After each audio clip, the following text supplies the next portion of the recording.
Welcome to Mystic Realms Recap. Links are in the description below. Please show some love of the author and me.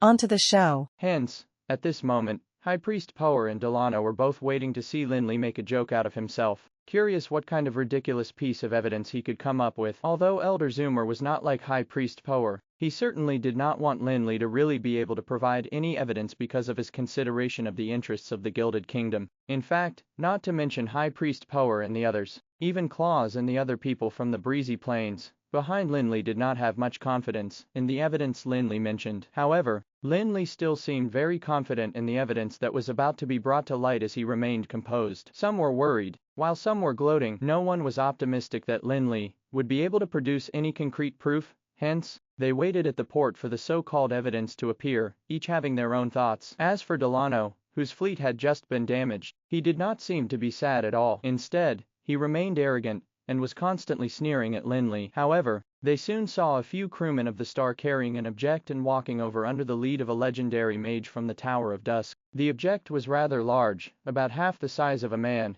and it seemed to be quite heavy too. Otherwise, it would not require several level 15 crewmen to bring it over. However, the exterior of the item was covered up by something, and others could not see what was inside at all. Seeing this scene, the people froze in unison, after which they could not help but be curious, because the evidence that the president of the Tower of Dusk was about to reveal was clearly not just some nonsensical empty promise. It was a great surprise to them. After all, the fugitive was caught on the Star, and apart from the testimonies of witnesses, they really couldn't imagine what else there was that could prove that the fugitive had nothing to do with the ship. After the item was carried to the spot in front of them, Lin Li gestured to the legendary mage, who then reached out and removed the exterior of the object to reveal the true appearance of the item inside. To be honest, when the item was carried over, Delano's heart trembled, but when he saw what was inside, he was relieved and pointed at the item while guffawing loudly. What a joke! This must be the evidence you were talking about. A crystal ball of such a massive size may be relatively rare,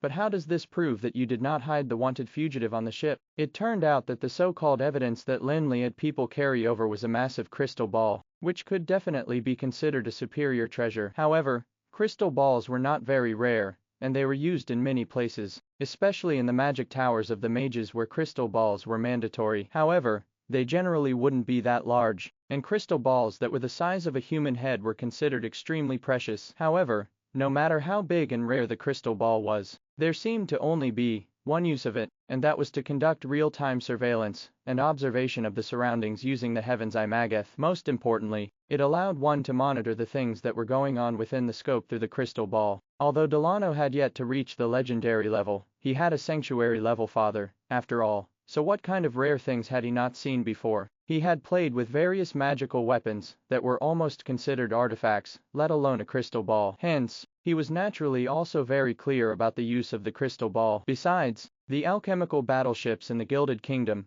were equipped with such crystal balls to monitor the situation around the ship as well. Hence, as soon as he saw Lin Li taking out a crystal ball, Delano immediately felt relieved. What a joke!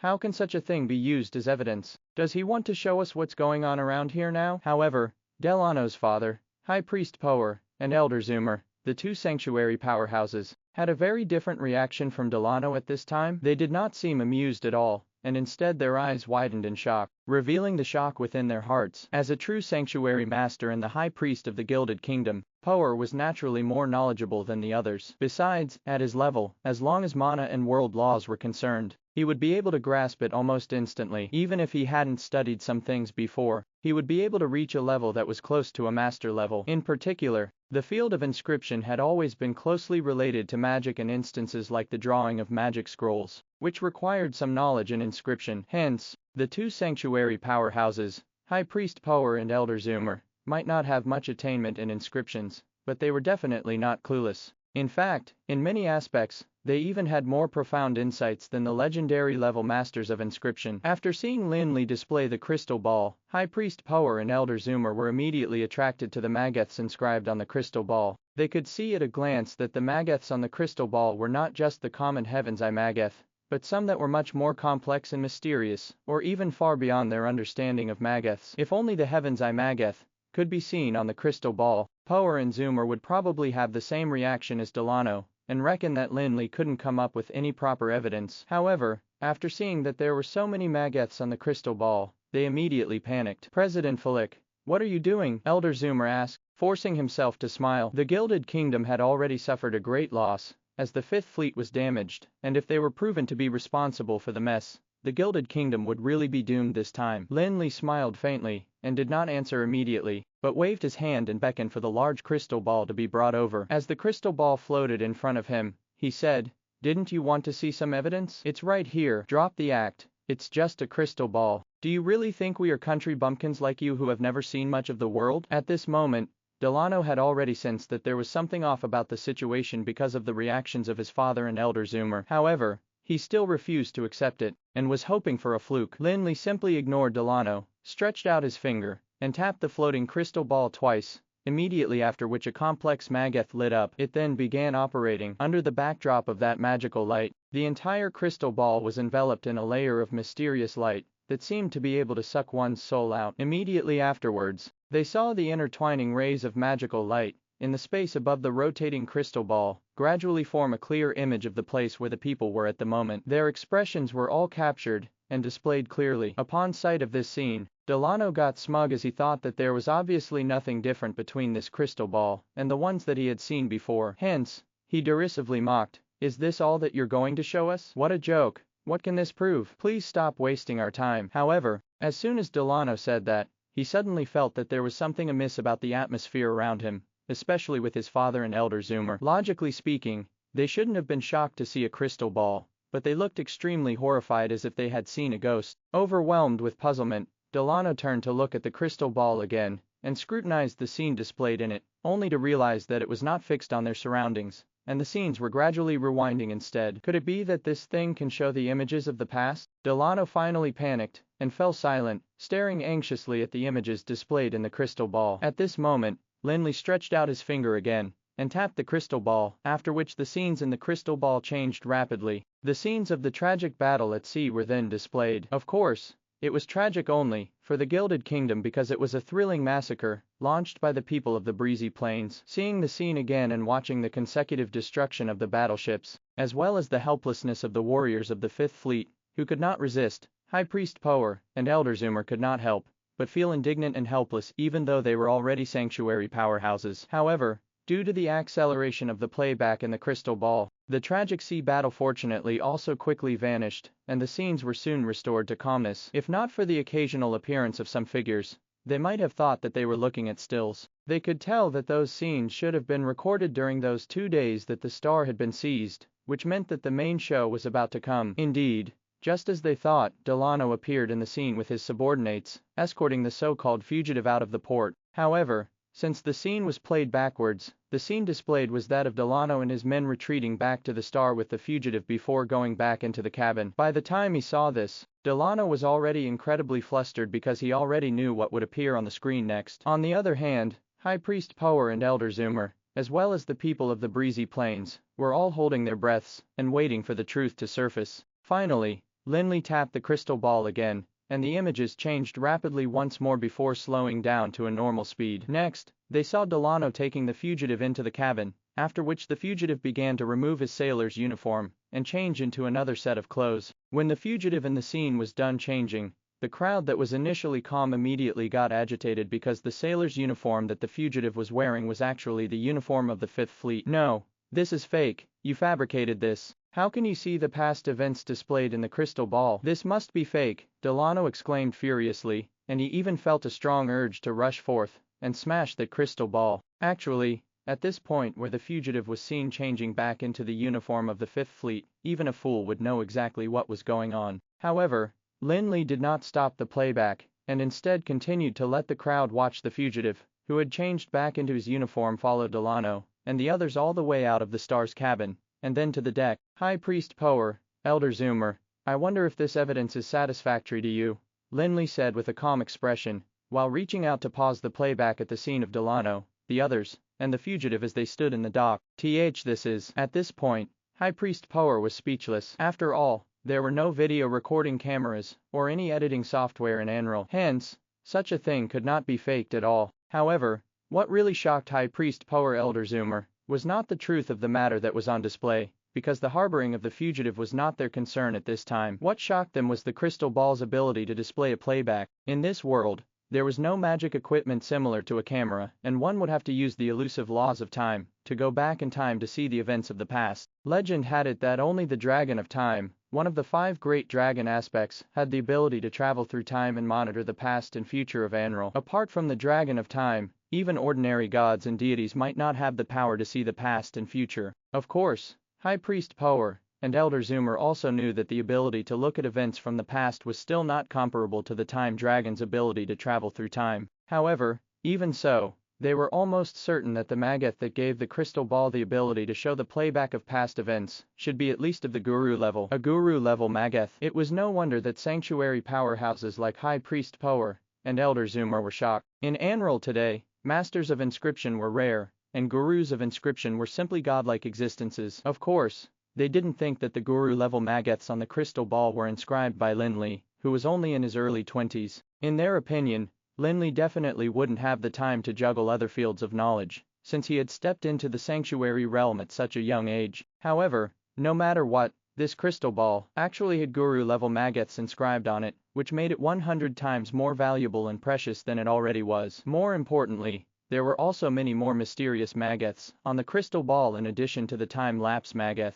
Master Power and Zoomer similarly could not recognize them. Even a magical crystal of his contains such a profound technology. Power and Zoomer had no choice but to re-evaluate the value of the entire the star. If the star was really built with the support of a Master of Inscription, they were certain that even the most advanced alchemical battleships in the Gilded Kingdom might not be comparable to it. However, Lin Li did not care much about the reactions of High Priest Power and Elder Zoomer, because the time-lapse Mageth was really not that complicated for him. For example, when Lin Li was with Tutankhamun in the Black Stone Mountains, he had seen the battle between Garesco and the prehistoric magical beast, the Evil Eye Tyrant. The time-lapse technique that was used then was much more profound and complex than this one. Although Lin Li was using the time-lapse technique in the crystal ball, he could not use it to go back in time by 1,000 years, but 1 or 2 years would be no issue. In fact, Lin Li had learned that from the inverted tower, outside the barbarous arena, there was a crystal ball that was used to screen the playback of battle scenes. Through the crystal ball, he could replay the battles that he had fought in the barbarous arena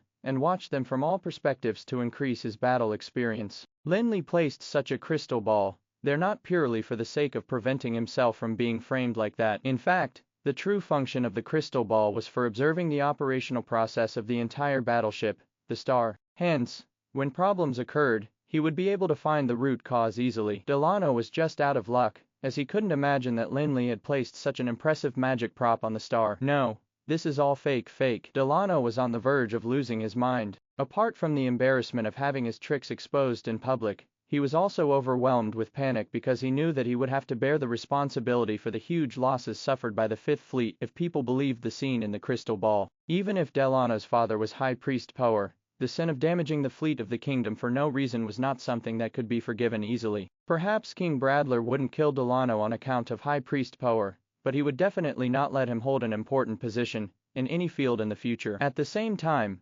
Delano would be the sinner of the kingdom to the commoners and the nobles of Gilded Kingdom. After all, it was his willfulness that caused the kingdom's fleet to be destroyed. Hearing his son throw a tantrum there, High Priest Power, who had just recovered from shock, finally couldn't hold back any longer. He turned around to slap Delano, sending him flying and causing him to fall hard on the ground with a loud thud. However, seeing this scene, Lin Li did not show any emotions at all, as it was just a lowly trick to gain sympathy. High Priest Power was a real sanctuary powerhouse, and although he was not a warrior, his slap was hard enough to smash a mountain. High Priest Power had now just slapped Delano and sent him flying while clearly still sparing him some mercy since Delano was still his son, after all. Do you have any doubts about this evidence that I have produced? Lin Li didn't look at Delano, who had passed out, and instead asked High Priest Power and Elder Zoomer that question. Hearing these words, Elder Zoomer secretly smiled bitterly, and he reckoned that they could only resign to fate. Besides, giving them such evidence would make it difficult for him to gain the upper hand in the future negotiations. Looking at them, he bitterly said,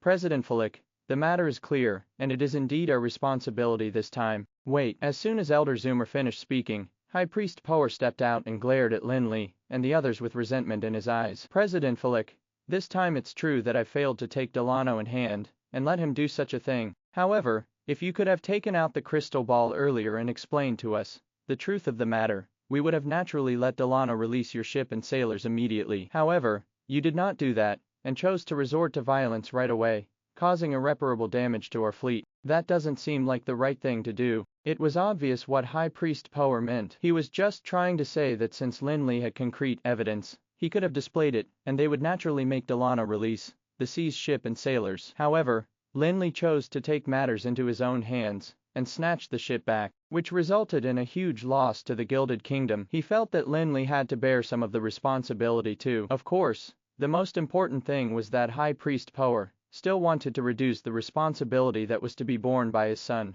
He felt that the major losses of the Fifth Fleet could not be blamed on his son, because the impulsive behavior of the Breezy Plains side was the real reason that caused things to develop to this point. Excuse me, my greatest concern was the safety of my ship and my sailors. The well-being of your fleet is what you should consider. Regardless of what you do, you have to pay the price for it, Lin Li said nonchalantly. Indeed, he didn't have to care, because those below the sanctuary realm were just like insignificant ants, let alone the Gilded Kingdom's fleet. Okay, indeed, we should bear the main responsibility for this matter. However, what President Fulik did was truly a little too much. How about we compromise and each take a step back? Although Elder Zoomer was also distressed by the huge loss incurred by the Fifth Fleet, and was quite dissatisfied with Lin Li's attitude, he had no choice but to be the peacemaker now out of consideration for the plans of the Gilded Kingdom and the Illuminati. Each take a step back. Delano is at fault for seizing their ship, but did he cause them any fatal injuries or casualties? How about us? High Priest Power did not agree to Elder Zoomer's suggestion,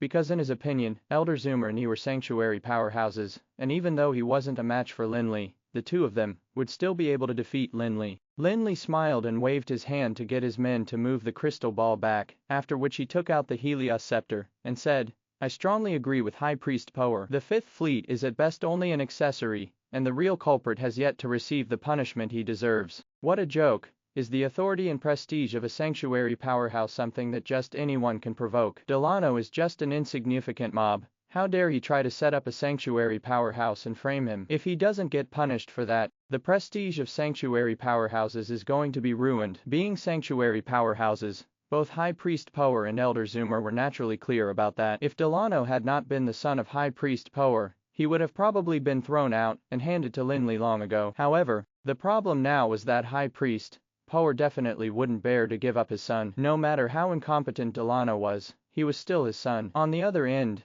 Elder Zoomer wouldn't make Delano come forth to appease Lin Li's anger despite knowing that he had fallen out with High Priest Power. However, when they were in a stalemate, a bunch of palace guards hurried to the port. The huge uproar in Helena Port had already caused the Fifth Fleet to be hurt, and as the king of the Gilded Kingdom, how could Bradler be clueless of what happened? After the group of royal guards came to the front of the crowd, the chief stood out and saluted the three sanctuary powerhouses, before reading out King Bradler's decree to invite the three of them to the royal palace to explain the cause of the whole thing. Of course, he probably would have been more hostile if they had been ordinary people, but he had to be polite because they were sanctuary powerhouses. Seeing that the king had intervened, High Priest Power and Elder Zoomer were immediately relieved, while Lin Li smiled ambiguously. Lin Li secretly made some arrangements for the star, after which he flew straight to the kingdom's palace with Power and Zoomer without delay. Lin Li knew very well that being the king of the Gilded Kingdom, Bradler would definitely favor Power and Zoomer. However, it wasn't that easy to fool him. High Priest Power and Elder Zoomer naturally knew that if the matter was handed over to King Bradler to handle,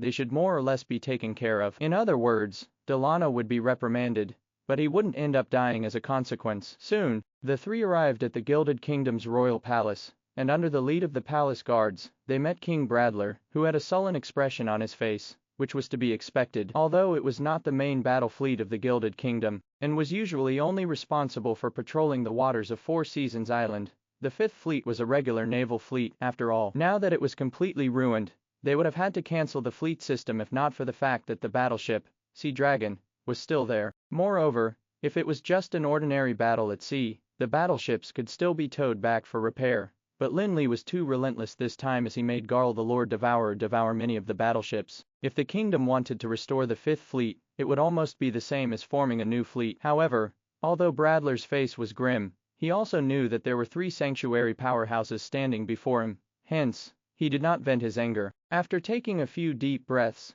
and feeling that he had gotten a grip on his emotions, He asked High Priest Power about the process of everything that happened. Even if Lin Li wasn't there in front of him, High Priest Power, a sanctuary powerhouse, couldn't possibly lie about this matter. Hence, even if his son had nonsensically seized the star, and the people of the breezy plains fought with the Fifth Fleet, High Priest Power told the story without hiding anything. Of course, in the process of narrating, High Priest Power also conscientiously downplayed his son's responsibility by emphasizing that Lin Li did not give them the opportunity to investigate before taking action on the Fifth Fleet. On the other hand, Lin Li sat at the side and listened quietly with no intention to interrupt at all, as if everything that High Priest Power said had nothing to do with him. On the contrary, Elder Zoomer looked rather anxious as he looked at King Bradler's expression. After all, the Fifth Fleet had already been destroyed, and it concerned the interests of the Gilded Kingdom. The one who was the most distressed was not High Priest Power, but King Bradler. The only thing that High Priest Power cared about was his incompetent son Delano,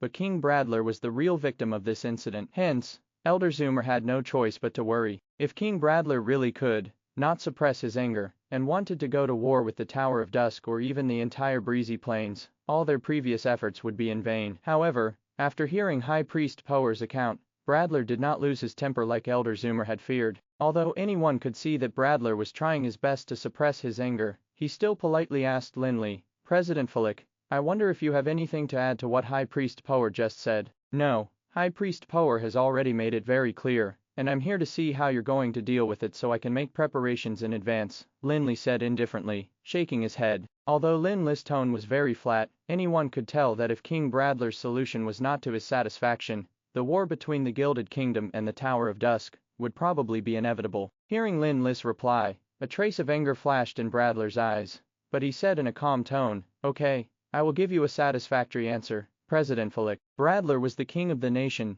yet he was now saying that he would give Lin Li a satisfactory answer, which was really putting himself in a lower position. Hearing this, High Priest Power immediately panicked and said, "Your Majesty, Delano may be in the wrong, but President Fulik has gone too far. The Fifth Fleet has been ruined, yet we still owe them an explanation. High Priest, you should keep an eye on Delano and take him in hand. Forcas has gone to receive President Fulik, and others on behalf of me and Elder Zoomer, which already is an expression of our attitude. However, Delano started a conflict between us and the Breezy Plains without hesitation. This is more than just willfulness." Bradler hated Lin Li for destroying the Fifth Fleet, but he was equally furious at Delano's presumptuousness. In particular, Bradler had already fully shown how much he valued the Breezy Plains envoys by holding such a grand welcome ceremony for them previously. Delano's behavior was a disrespect to him, the king, and to put it more seriously, he had deliberately sabotaged the plans of the Gilded Kingdom, and it would not be an exaggeration to say that he was a sinner of the kingdom. Upon hearing Bradler's words, High Priest Power immediately tensed up, and thought to himself, "Is Bradler really planning to put my son's life on the line to please this country bumpkin named Fulik?" High Priest Power was getting all worried and anxious. Fortunately, Elder Zoomer frantically chimed in, "Yeah, Power, you do need to take your son in hand and discipline him when you go back." High Priest Power was about to argue with Bradler about it, but he immediately figured everything out after hearing Elder Zoomer's words. Logically speaking, Delano had committed a huge sin that would warrant him a few years of jail time. However, King Bradler and Elder Zoomer told Power to just take Delano home and discipline him, which meant that it was not a punishment. "If the three of you don't have any other questions, I will announce the conclusion of the matter." King Bradler glanced at the three sanctuary powerhouses, who were seated at the sides, and said, "This time, the cause of the incident was Delano's willfulness and presumptuous behavior, which caused such a huge loss to the Fifth Fleet. Hence, he is no longer suitable to continue serving as the commander of the Fifth Fleet. From today onwards, Delano will be stripped of all his positions, and reflect on himself behind closed doors at home. 1. I'll only let him out after he has changed his nature. As for the damage to your reputation, President Fulik, we will next compensate you to your satisfaction in the cooperation negotiations. Do any of you have an opinion about this?" He had to admit that Bradler was really worthy of being the king of a nation, as he could tolerate what ordinary people could not. The Fifth Fleet was almost destroyed, but he still said he'd give Lin Li compensation for the damage done to his reputation. In fact, he was just buying Delano's life from Lin Li in hopes that Lin Li would not pursue the matter against Delano. Lin Li did not care if Delano was going to be dead or alive. After all, Delano was just an insignificant nobody to him. In fact, the matter was that Delano had caused the Gilded Kingdom to suffer a great loss, while Lin Li did not lose anything. On the other hand, exchanging the life of a nobody for the sake of the Gilded Kingdom's future was not too bad of a deal. Hence, Lin Li nodded with a smile, and said, "Fine. Since His Majesty Bradler said so, I won't pursue this matter any further. I just hope that nothing like this will happen again." "Don't worry, President Flick. This will definitely not happen again in the future," Elder Zoomer hurriedly assured. What a joke. Delano had already caused a huge trouble and ruined the Fifth Fleet. If not for the fact that his father was High Priest Power, he would have probably been executed. With this experience, even a fool would know what to do and what not to do. No matter what, there was at least a conclusion for the matter. Although King Bradler was obviously biased toward the other side, Lin Li would not be bothered to hold it against them, as long as he did not suffer a disadvantage. Of course, King Bradler was the one who was the most dejected. Not only had the Fifth Fleet been destroyed, Lin Li even got a hold against him, which made it difficult for him to have the upper hand in future negotiations. However, there was nothing that could be done, because Delano was the son of High Priest Power, and Lin Li's attitude would affect the future development of the Gilded Kingdom. High Priest Power also felt a little sorry towards Bradler, as his son was too incompetent, and ended up ruining the Fifth Fleet. Besides, he also made Bradler pay a huge price. However, Power did not blame everything on his own son. Deep down, he still felt that the one who was truly responsible for this matter was the Tower of Dusk's President Flick, and the country bumpkins of the breezy plains. However, High Priest Power also knew that the attitude of President Flick of the Tower of Dusk was very important to the development of the Gilded Kingdom and the breezy plains. It was probably going to be very difficult to regain their pride. By the time High Priest Power returned to his home, Delano, who had been knocked out by his slap, had also been sent back earlier on. Delano had been waiting for his father to return in a bid to find out how things had turned out since he regained consciousness. He did not care what happened to the Fifth Fleet, but the loss of his prestige was infuriating for him. He had merely detained their ship, and yet Lin Li destroyed his entire fleet and his subordinates. It was akin to receiving a harsh beating for hurling an insult. "Father, how did it go? Is His Majesty going to war with the breezy plains?" Delano could not imagine what kind of consequences there would be if the Gilded Kingdom and the breezy plains went to war, but he hoped that he could teach those country bumpkins a hard lesson. Upon hearing Delano's words, High Priest Power was so furious that he raised his arm in a bid to hit him, but after doing so, he didn't commit to the slap. Retracting his hand after a long time, he exclaimed in exasperation, "How dare you have the cheek to ask about this? Aren't we already in enough trouble?" Initially, Delano was truly frightened by his father's intention to slap him, but after seeing that his father did not really hit him, he got a little braver, and said, "Father, I know I was at fault, but I didn't expect him to have that stuff on his ship. Moreover, that Flick really went overboard. If he had informed me earlier that he had those things, I would have just released his ship right away. However, he chose to send a monster to snatch his ship back without even giving me the time to react. I bet he did it on purpose because he wanted to use this chance to assert his dominance. So what? Can you use your brains and think twice before acting in the future? The Fifth Fleet is in a jeopardy because of you, and I ended up embarrassing myself in front of His Majesty too. Don't bring this up again, and stay at home for a while. If you dare to go out again,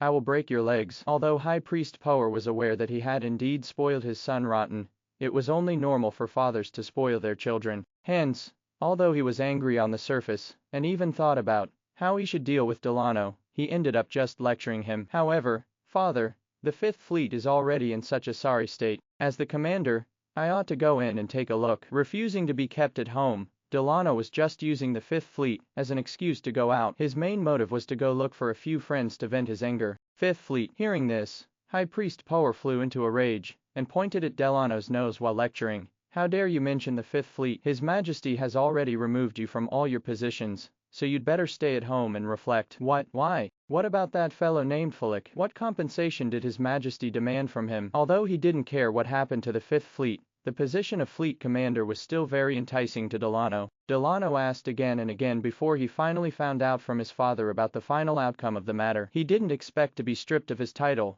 and that the king would even want to compensate Lin Li. He felt that there was no ground for that at all, as there was no reason for them to have to compensate the culprit, who had caused such heavy damages to his fleet. Delano would have been able to accept the outcome if he had merely been stripped of his position as the commander of the Fifth Fleet, as it would be pointless, given how ruined the Fifth Fleet was. However, after hearing that Lin Li had not only failed to compensate for the loss of the Fifth Fleet, but even asked the Gilded Kingdom to compensate him, Delano found it intolerable. Delano wasn't being patriotic. After all, he also knew that he was the one who'd caused the trouble, and if the news of the kingdom having to compensate others for that matter spread, he would not be able to hold his head high in the circle in the future. After thinking for a long time, Delano still couldn't come up with any solutions. However, he thought of someone, and that was Kantori, who'd given him the advice to seek help from his father. Initially, High Priest Power felt rather embarrassed by that matter, but Delano could not afford to think so much. He only thought that since his father intervened and made them stop attacking the Fifth Fleet, Kantori's idea was obviously very useful.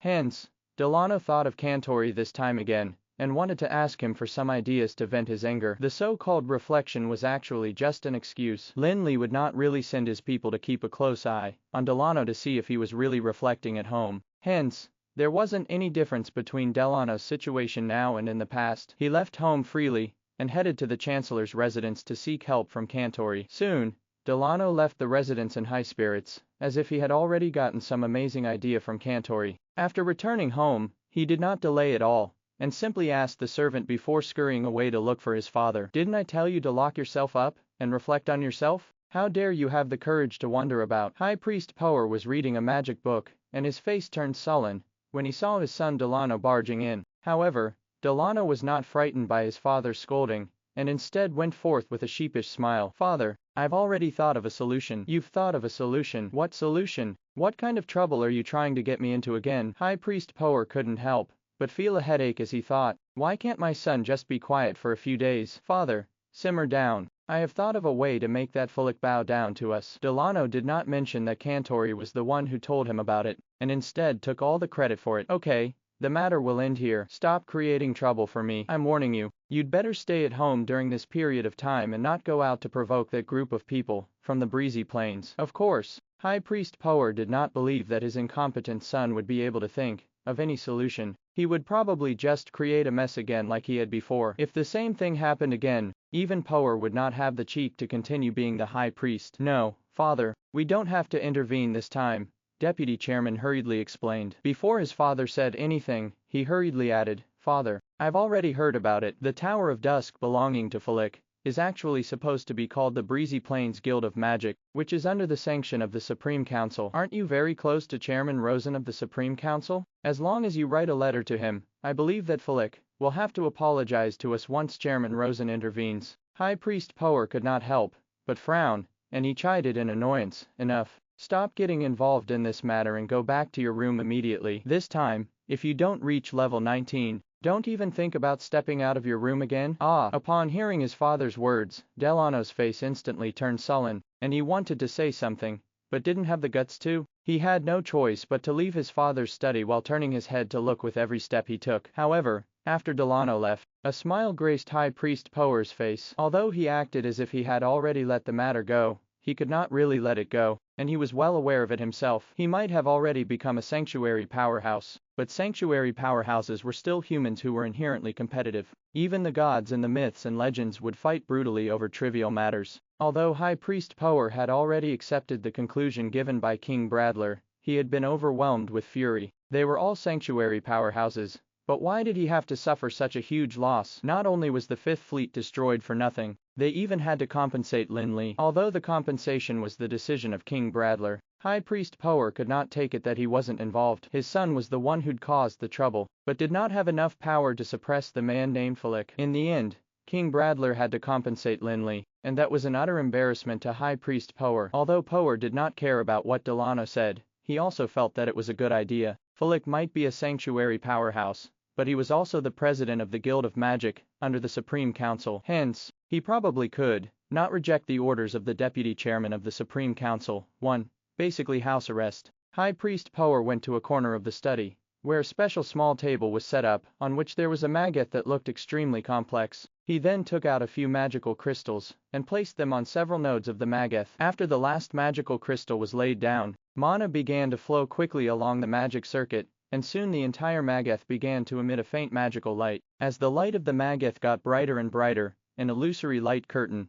that resembled a mirror began to take shape above the maggoth. About another 10 odd minutes passed, and the light curtain finally changed again, gradually revealing the scene in a room while a scrawny old man walked into it. "My friend, Why did you remember to contact me today? Have you already thought of a solution to the issue about the Magath that we discussed during our last meeting? Asked Rosen, the deputy chairman of the Supreme Council. Each person had their own social circle, just like Andoin, who had forged friendly ties with some pharmaceutical masters of the Pharmacist Guild, because of his obsession with pharmaceutics. He also made connections with those who had high attainments in pharmaceutics in the Felon Kingdom and Leaden Kingdom, as well as villains, who were normally considered to be horrendous. The pharmacists would often hold some gatherings to discuss issues about pharmaceutics, which were similar to the gatherings held by inscribers. Rosen and Power might be the deputy chairman of the Supreme Council and the high priest of the Gilded Kingdom, respectively, and it seemed impossible for them to cross paths, but because of their common love for inscription, they shared a close friendship. I'm really sorry, something happened recently, so I wasn't in the mood to study those Magaths, Power said, shaking his head. He seemed to be in a difficult situation. Hearing Power's words, Rosen thought of something. Since he wasn't going to discuss inscriptions with him, and even took the initiative to contact him, Power obviously had a favor to ask of him. High Priest Power was a real sanctuary powerhouse. Although Rosen would not deliberately try to suck up to him, he attached great importance to the friendship between him and Power. Hence, Rosen did not think much about it, and took the initiative to ask, "My friend, is there something that you need help with?" Rosen's straightforwardness was mainly because he considered the fact that it surely indeed required great strength to solve this matter, and it was unlikely that Power would need help with something that he could do himself since he was a sanctuary powerhouse. Hence, Rosen reckoned that Power would need help with something that was within his means, such as the provision of some specialties of the mainland or Magath materials. Here's the thing. I heard that the Guild of Magic of the Breezy Plains, which is also known as the Tower of Dusk, is under the jurisdiction of the Supreme Council. Is that the case? High Priest Power was afraid of making a fool out of himself, and thus decided to get a clear idea of things first. After all, he had never heard about the establishment of a Guild of Magic in the Breezy Plains by the Supreme Council before. Rosen, who was seated opposite the curtain of light, immediately kept his guard up when he suddenly thought of the Tower of Dusk. However, he did not show much of his emotions, and simply smiled a little before calmly saying, "Yes, the Breezy Plains Guild of Magic was established by us 4 to 5 years ago. Oh, the thing is, the Gilded Kingdom celebrates the establishment of the kingdom soon, and we invited quite a few forces of the Breezy Plains, including the Tower of Dusk, to the founding celebration. However, the young president of the Tower of Dusk might be competent, but there are issues with his character and the way he treats others. We got into a minor conflict because of a trivial disagreement. Can you remind him in the name of the Supreme Council not to affect the relationship between the Gilded Kingdom and the Supreme Council?" Power asked. As a sanctuary powerhouse, he obviously couldn't directly complain to Rosen, so he beat about the bush for a while before getting straight to the point. In fact, High Priest Power didn't expect Rosen's orders to be enough to make President Fulik of the Tower of Dusk lower himself and be respectful towards him. No matter what, Lin Li was also a very strong sanctuary powerhouse, and even if he was just the president of the Guild of Magic under the Supreme Council, he had a significant status in the Supreme Council too. Hence, High Priest Power simply hoped that Rosen could put some pressure on Lin Li in the name of the Supreme Council, and convince him to treat the previous events as a misunderstanding. In that case, the Gilded Kingdom would have a smoother negotiation with the Tower of Dusk in the future, and not lose the upper hand because of this matter. However, as soon as Rosen heard High Priest Power's words, his heart sank. Now, Rosen had already suffered a loss because of Lin Li. Firstly, he nitpicked on Lin Li, and in the end, Lin Li became a prestigious member of the Supreme Council. Secondly, he ended up causing Lin Li to become the deputy chairman, which was on the same level as his. If he tried to nitpick on Lin Li again, how high of a position would Lin Li rise to in the Supreme Council again? In particular, the 3 arbitrators of the Supreme Council had shown blatant favoritism to Lin Li, which was obvious to everyone in the Supreme Council. Hence,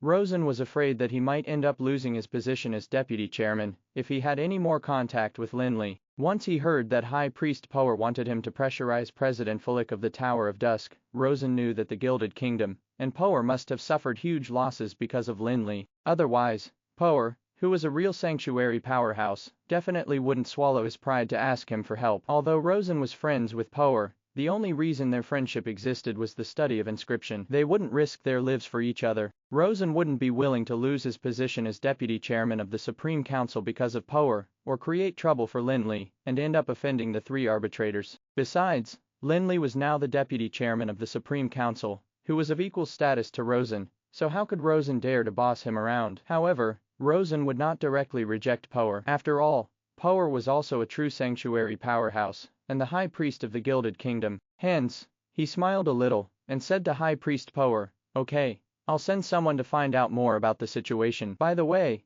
I have a meeting to attend, let's end it here for today." High Priest Power did not notice anything amiss, and he didn't think that Rosen would patronize him, either. In his opinion, this matter should be a piece of cake for Rosen. Hence, after Rosen said that he was going to attend a meeting, Power didn't think much of it, and simply said, "All right, I will not impose on you any further. Goodbye." After disconnecting, Rosen, who was far away in the Sky Garden, did not attend any meeting, and instead remained seated at the table, staring blankly into space. After a long time of silence, Rosen suddenly smacked the table and stood up. He cursed, "Damn it, he must be joking. That kid Fulik is a jinx, and I can't wait to steer clear of him whenever I see him. Why would I create trouble for myself? Power must be muddle-headed. Of all people, he had to get involved with that jinx, and implicate me too." After that lesson, Rosen dared not think of provoking Lin Li at all, and he would be thankful enough to keep his position as the deputy chairman. He did not want to get himself into trouble again for a nominal friend like Power. If that happened,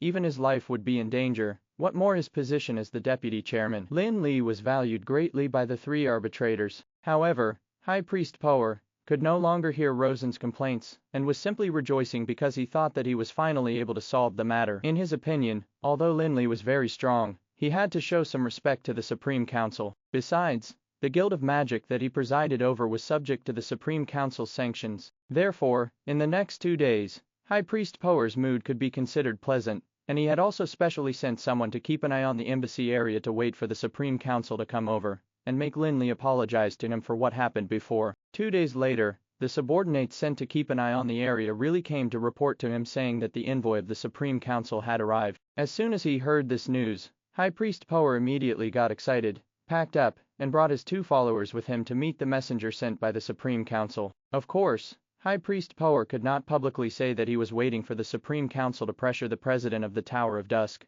as that would seem like he was waiting for the Supreme Council to do the job for him. Therefore, his statement was that Rosen, the deputy chairman of the Supreme Council, had close ties with him, and thus he was going to personally meet the messenger on behalf of the Gilded Kingdom. However, when High Priest Power arrived at the place of reception, he was told that the messenger of the Supreme Council had already gone to visit the president of the Tower of Dusk, which made High Priest Power increasingly certain that Rosen had sent someone to put pressure on Lin Li. Logically speaking, High Priest Power should have returned home with his mind at ease and wait for the messenger of the Supreme Council to bring Lin Li to apologize to him. However, after suffering such a huge loss, he was really eager to see Lin Li getting dealt with. Hence, he did not return, and instead headed to the embassy area with his 2 followers in a bid to see for himself how helpless Lin Li would be when faced with the pressure of the Supreme Council. He also wanted to see Lin Li eventually submitting to pressure. Not all sanctuary powerhouses would be composed when faced with everything, and even gods would start a battle because of a slight agreement,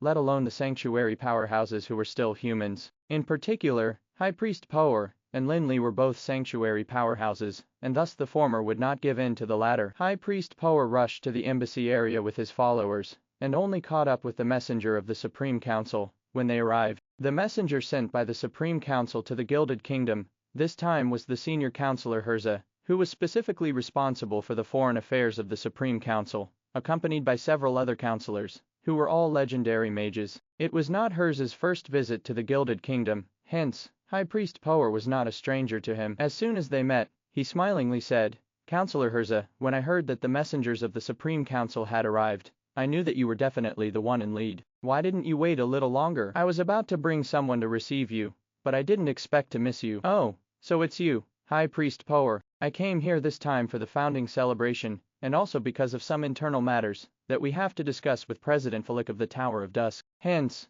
I came here first when I heard that President Fulik had already arrived long ago." Although Herza was only a legendary mage, who was still far from the sanctuary realm, he was now representing the Supreme Council, and thus he wasn't humble or deferential when speaking to Power. Hearing Herza mention that they had internal matters to discuss, High Priest Power was overjoyed as he reckoned that Rosen must have settled the matter that he'd entrusted him with 2 days ago. In High Priest Power's opinion, the only matter that the Supreme Council could be talking to Lin Li about at this time had to be the matter that he had told Rosen to help him with. He thought that they were definitely going to put pressure on Lin Li. The thought of finally making that detestable punk bow down to him made High Priest Power feel extremely excited. However, We can't skip the welcoming ceremony. How about this, if you don't mind?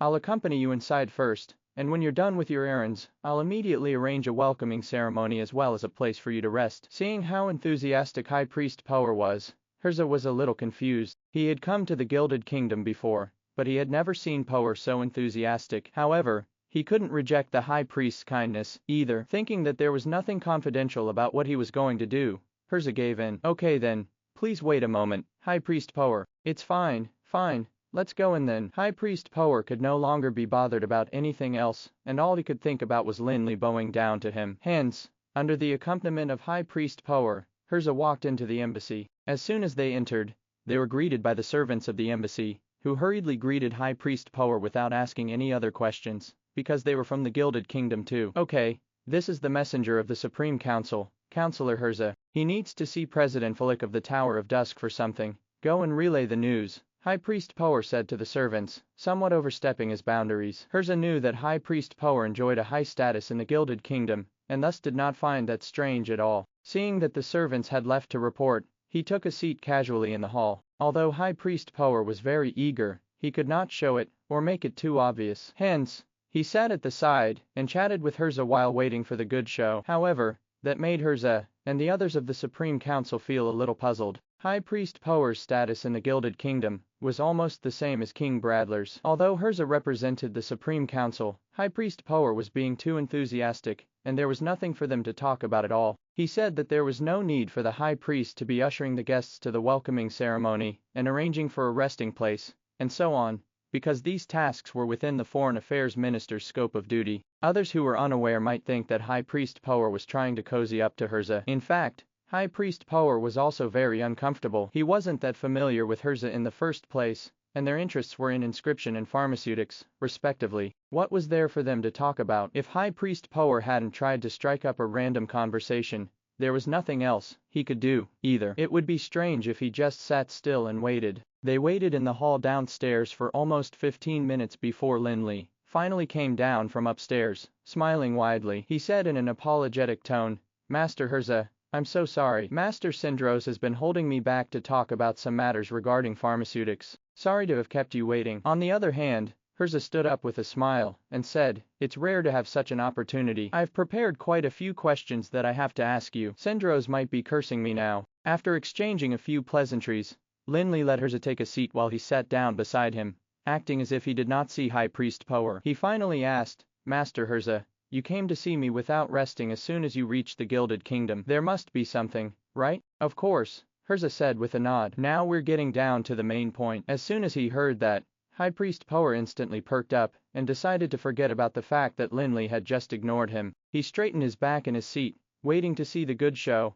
and also getting ready to accept Lin Li's apology later on. Hirza was so focused on talking to Lin Li that he didn't notice the change in High Priest Power's posture. After nodding, he said, as a special envoy of the Supreme Council in the Gilded Kingdom, there's no reason for me not to come over to report before anything else, when I know that the fourth arbitrator has already arrived. Oh. After hearing his words, Lin Li knew that the three old men, who were eager to get out of the situation, had to have already announced the news. Otherwise, even if Hirza had known about it, there was no way he would have said it in public. To be frank, Lin Li really felt vexed at this point, even though he had long promised the three arbitrators that he would help them take care of the Supreme Council in the future as the fourth arbitrator. However, there was still a bunch of things for him to handle on his side, as he had to transform the Sky Castle, and even look for the Immortal King's secrets. He also had to improve his strength in order to complete what Garesco had asked him to. How could he have the time to care about the messy affairs of the Supreme Council? In fact, the three arbitrators had probably also considered that issue,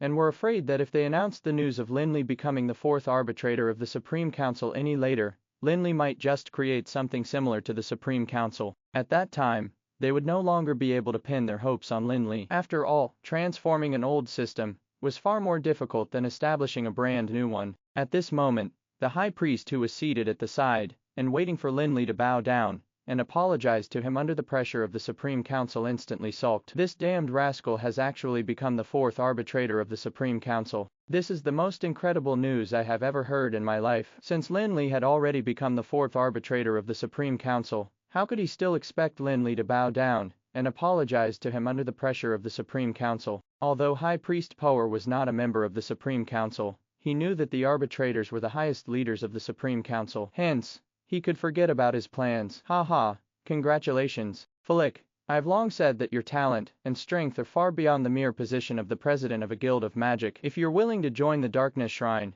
I can let you take over after me, as the High Priest. Unfortunately, you're not interested, said Sendros, who happened to come downstairs at this moment. When he heard that Lin Li had become the fourth arbitrator of the Supreme Council, he could only sigh with some regret. In fact, Sendros had been wanting to poach Lin Li and convince him to join the Darkness Shrine since a long time ago. Unfortunately, the Supreme Council had beat him to it, and first made Lin Li a member of the Supreme Council before promoting him to deputy chairman, and eventually an arbitrator. Lin Li could only smile bitterly when he heard Sendros' words. Although being the fourth arbitrator sounded nice, the three arbitrators had already made it clear that they were just like repairmen, who had to fix the numerous flaws in the Supreme Council. It was not an easy job at all. Lin Li did not respond to Herza, nor did he know how to respond. At this time, he happened to see High Priest Power, who was seated behind them. Hence, he said, High Priest Power, I'm really sorry, but I didn't notice you just now. Is there a reason you're here? At this moment, High Priest Power already felt like a clown,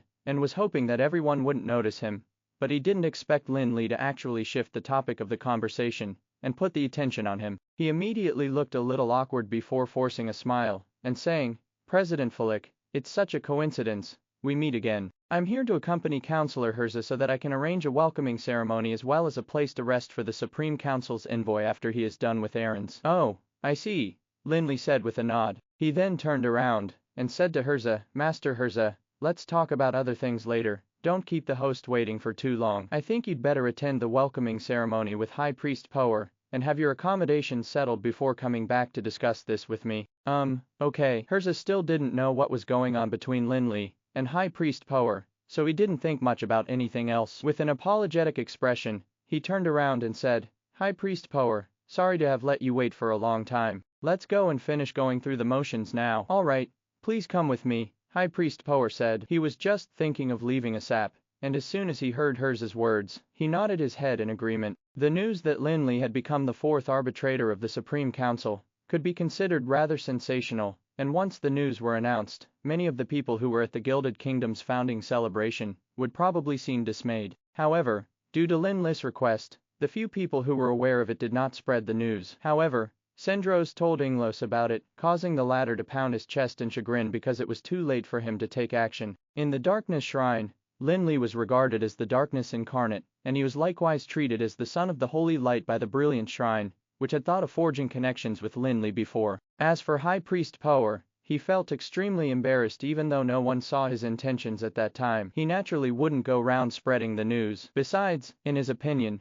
becoming the fourth arbitrator was definitely a matter worth rejoicing for Lin Li. Hence, he felt that there was no need for him to publicize for his enemy. As such, Lin Li did not get disturbed after that matter. Otherwise, he would have been overwrought and overwhelmed if he had to receive visits from all factions. However, visiting the capital of the Gilded Kingdom, Lin Li had nothing special to do, and thus thought about the world in the inverted tower of the Sky Castle. A long time had passed, and he wondered if the star in that world had lost track of the Immortal King. Anyway, there was nothing more for him to do here anymore. He believed that no one from the Gilded Kingdom would dare to touch the star anymore after suffering such a huge loss. Hence, after informing Sendros and Inglos, who often came to discuss pharmaceutics, he broke through the space and returned to the Sky Castle that was far away in the breezy plains. After returning to the Sky Castle, Lin Li first checked the progress of the Sky Castle's transformation and then charged into the inverted tower. He passed through the gate of the meditation land and once again arrived in the world of that dark age that Garesco had created. When Lin Li appeared,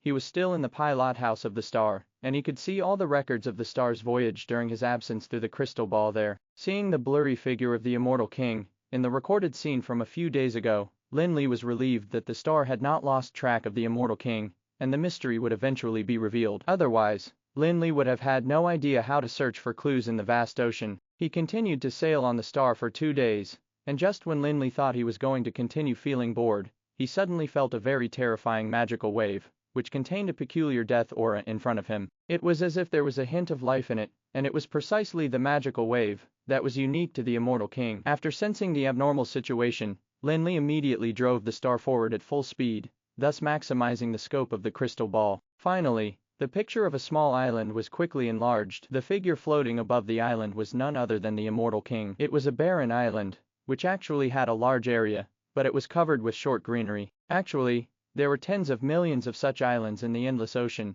and there was nothing strange about it at all. However, the immortal king stopped in the sky above the island, and terrifying mana fluctuations that emanated from it left Lin Li feeling curious. While Lin Li was making guesses, the immortal king hovering above the island finally made a move. The immortal king reached out and pointed at the island, only to see the massive mana surging into the middle of the island. Immediately afterwards, a tower about 10 meters tall quickly condensed in the center of the island. Upon sight of this scene, Lin Li, who was standing in front of the crystal ball, was really astonished. Although he knew that the strength of the immortal king was probably very close to that of a true deity, this means of creating things out of thin air still left Lin Li in shock. Although sanctuary powerhouses could create their own domain world and even life, it was a completely different concept from creating things in Anral. It was just like how one was free to imagine whatever, but they would have to be subjected to the rules of reality. Once they returned to reality, everything created in one's domain world was akin to one's imagination, while creating things in the real world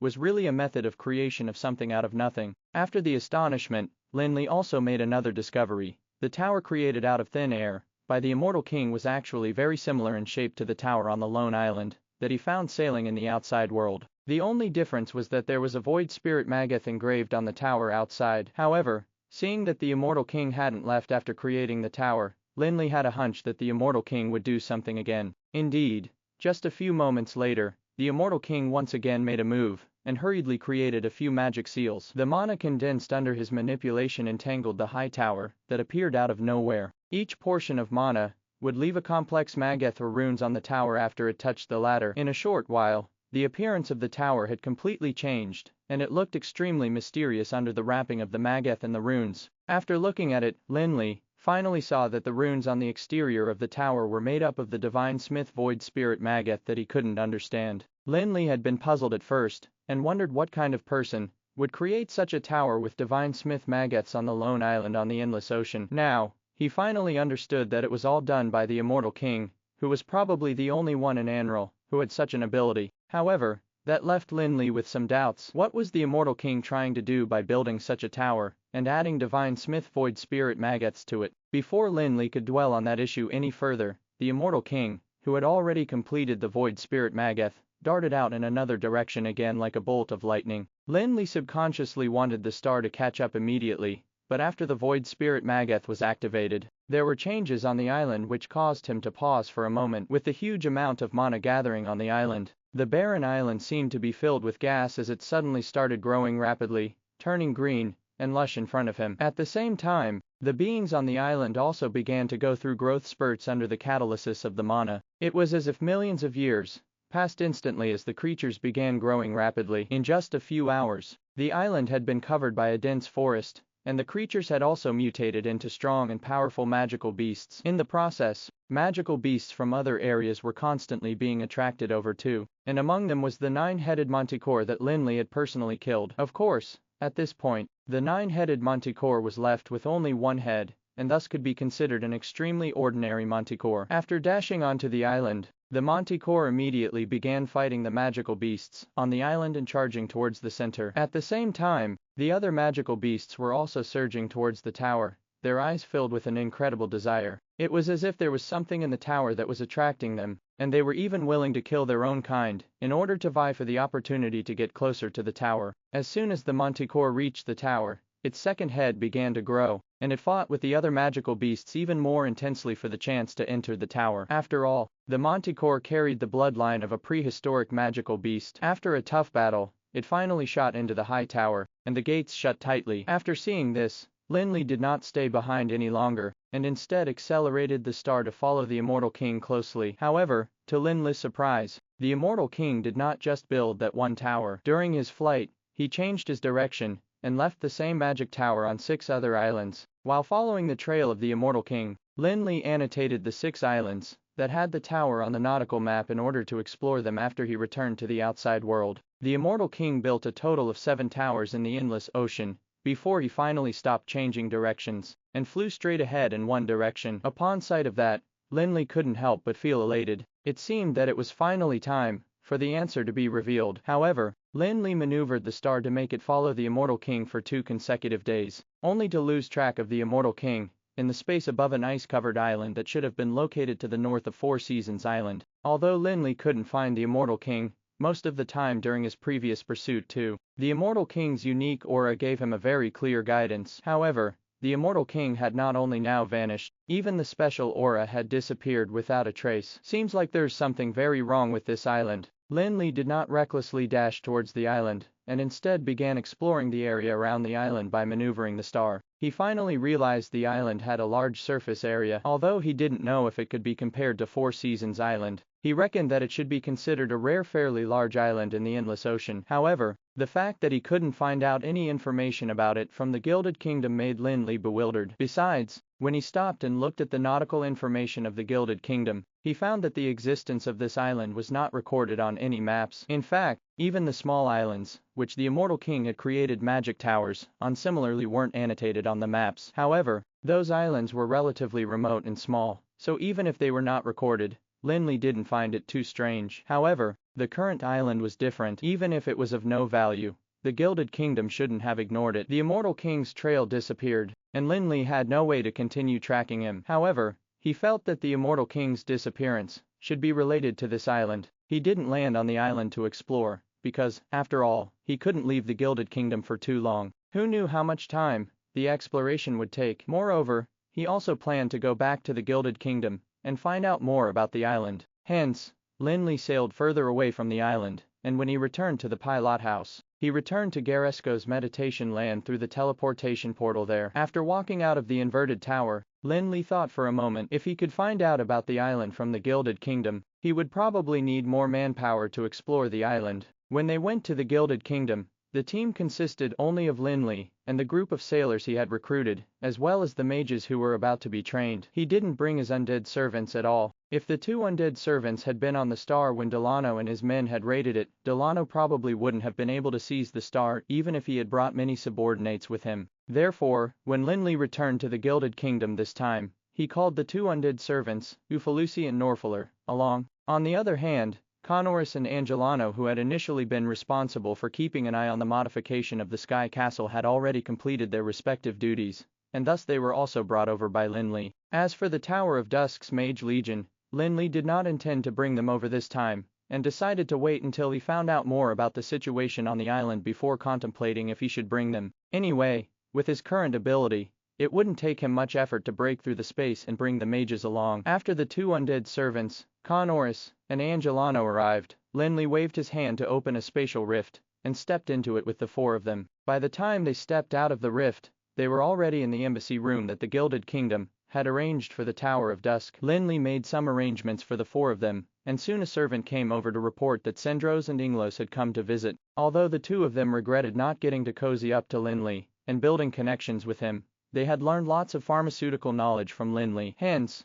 after detecting the abnormal waves in the space, they hurriedly rushed over eagerly. However, upon meeting them, Lin Li discovered that 3 of them had arrived, and the one who followed Archbishop Inglos was Prince Jeremiah from the Leaden Kingdom. Although there was some unpleasant conflict between him and Prince Jeremiah, Lin Li would compromise as long as Jeremiah didn't harm his interests. Besides, when Lin Li returned, he was considering how to inquire about the island in the Gilded Kingdom. After all, the Gilded Kingdom was upset because of Delano, and he was almost certain that they would definitely give him lots of excuses if he sent his subordinates to find out some information from them. Hence, Lin Li decided that he couldn't send his people to find out about the island, and that it would be better to get someone from another force to do the talking. Inglos and Sendros had extraordinary status, and they represented the Brilliant Shrine and Darkness Shrine, respectively. Hence, they were likewise not suitable candidates for finding out information for him. Besides, the inquirer could not be too close to the Tower of Dusk, so he naturally didn't have to consider the members of the forces in the breezy plains. When he saw Prince Jeremiah, who was with Inglos, Lin Li finally found his candidate. Given Prince Jeremiah's identity and lofty character, others would definitely not think that he had an ulterior motive for asking the Gilded Kingdom about the island. They would simply think that he was just curious. However, Lin Li could not directly leave the matter to Jeremiah to handle, because if his agenda was too obvious, it would certainly still cause others to have suspicions. In particular, a noble like Jeremiah might get set up by others before he could even get any information. Hence, After chatting with Inglos and Sendros for a while, Lin Li gradually shifted the topic from pharmaceutics to sailing. They also talked about sea specialties and herbs. He even took out the nautical information that he had cheated the Gilded Kingdom out of. Pointing to a nautical map, Lin Li talked about the various precious herbs he found growing in the area of the Endless Ocean during his journey. They were extremely enticing to Inglos and Sendros. Although Prince Jeremiah was not very interested in pharmacy, he was very concerned about the value of those herbs. When Lin Li mentioned some herb, he would often ask how much it could be sold for on the mainland. However, this area is really odd, Lin Li said, pointing at a certain area on the nautical map which happened to be where the ice island was. However, it was blank on the map, or rather, it was just illustrated as part of the Endless Ocean. Prince Jeremiah was thinking about sending a fleet of ships to obtain some precious resources from the sea to sell. When he heard Lin Li's sudden remark, he looked at the map and asked, "What's so odd about it? Isn't it just an empty sea?" Lin Li shook his head slightly and patiently explained, "Look at the oceanic information annotated on this map. If this information is accurate, there should be something that exists in this ocean here. However, given the advanced level of nautical information in the Gilded Kingdom, there is no reasonable explanation for such a mistake to occur." Master Falik, do you mean that they're hiding something here? Jeremiah knew nothing about sailing in the sea. However, his imagination was quite rich, and immediately wondered if the Gilded Kingdom had some great secret. This nautical map is the very same one that is used by the military of the Gilded Kingdom. It seems that they were intentionally downplaying the significance of this sea region. The subsequent maps were also based on this one. I'm afraid that even the ordinary people of the Gilded Kingdom are unlikely to know what's actually there now. Maybe only the senior level executives of the Gilded Kingdom know the truth. After saying that, Lin Li stopped dwelling on the matter of the sea region. Instead, he shifted the topic back to the herbal and mineral resources of the Endless Ocean. However, although Lin Li did not mention it, Jeremiah did not stop feeling curious, and he suddenly said, "This matter is very simple. After arriving here, I got to know a lot of nobles in the Gilded Kingdom. I'll ask them to inquire about it. It shouldn't be too hard to find out something as long as it isn't a core secret of the Gilded Kingdom." "Oh, alright, if you find out anything, I can give you a copy of this nautical map." Prince Jeremiah. Lin Li promised to do Jeremiah a favor nonchalantly. As soon as he heard that, Prince Jeremiah's eyes lit up immediately. If he wanted to set up a fleet, having a copy of the Gilded Kingdom's military nautical map would definitely bring them greater benefits and convenience. Moreover, it would also be very helpful for the future development of the Leaden Kingdom and its expansion to the sea. He thought that he would definitely be praised by the king. In the subsequent conversation, Lin Li never mentioned the matter of that area in the sea again, but Jeremiah already bore it in mind. As for the sly old foxes Inglos and Sendros, they could actually already tell that Lin Li was setting Prince Jeremiah up, but none of them revealed it. Instead, they cooperated with Lin Li to continue discussing the issues regarding pharmaceutics. "Oh, right, excuse me, I have a gathering to attend with some new friends I met, and it's almost time, so I'll take my leave." Prince Jeremiah was already in a daze when he was listening to the discussion about pharmaceutics. His obsession with finding out more about that sea area grew more and more intense, and he couldn't help but take his leave. After leaving the embassy of the Tower of Dusk, Jeremiah gave it some thought, and decided to head straight to the venue of the gathering with a few nobles and princes of the Gilded Kingdom, which he originally wanted to pass on. After all, the most complete and detailed nautical map would be useful to the kingdom and individuals, so Prince Jeremiah decided to go to those people and inquire about it from them. When he arrived at the gathering place, Jeremiah knew that he definitely couldn't ask them about the sea immediately. After socializing for a while, he decided to take the opportunity when a nobleman was introducing the glory of the Gilded Kingdom. He suddenly asked, "Hey, why didn't you mention the sea area to the north of Four Seasons Island? Is there nothing interesting in that sea?" The sea area to the north of Four Seasons Island. A nobleman of the Gilded Kingdom looked at Jeremiah like he was an idiot instead of answering his question immediately. "Is there anything wrong?" Jeremiah asked, bewildered by the way they were staring at him. If the sea area was some core secret of the Gilded Kingdom, or an area that concerned the interests of the Gilded Kingdom, they ought to be looking at him with their guard up, or even have some hostility in their gazes. However, they were looking at Jeremiah with derision, making him feel like an idiot. The nobleman of the Gilded Kingdom, whom Jeremiah posed the question to, also seemed to feel that his behavior was a bit inappropriate, and quickly restored his usual attitude. He said with some mysteriousness,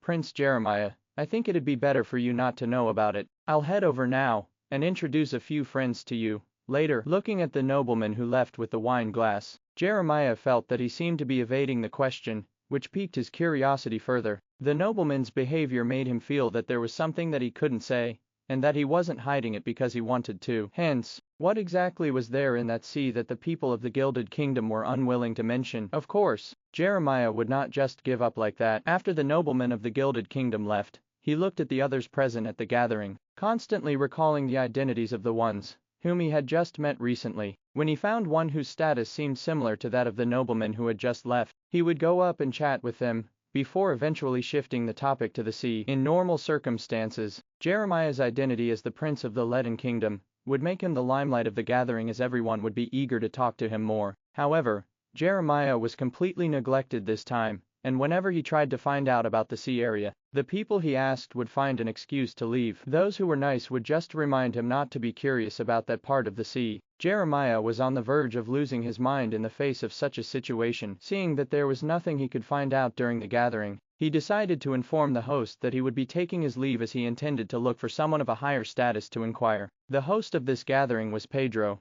the son of Jefferson, the Minister of Maritime Affairs of the Gilded Kingdom, who also held an important position in the First Fleet, the kingdom's ace fleet. Although his status was inferior to Cantori's, he was also said to be the best among the younger generation. Prince Jeremiah, why do you want to leave so early? Did someone offend you? I was planning to introduce a few friends to you. Upon hearing Prince Jeremiah bidding goodbye, Pedro was puzzled, and he thought that a mindless person had offended his distinguished guest. Jeremiah had asked Pedro about the sea area just now, but he, too, only gave him a reminder. Upon hearing Pedro's answer, Jeremiah shook his head and said, "No, it's nothing much, but whenever I ask about that part of the sea, everyone starts avoiding me like I'm the plague. That makes me really curious. You guys know about it, but I don't, so wouldn't that make me a fool? If you were in my place, what would you think? I'm not in the mood to continue attending the gathering, so I came to tell you about it in advance lest the ambience is affected." Of course, Jeremiah's statement was also a little exaggerated. In fact, not all the nobles at the gathering knew about the sea region that he was asking about. Besides,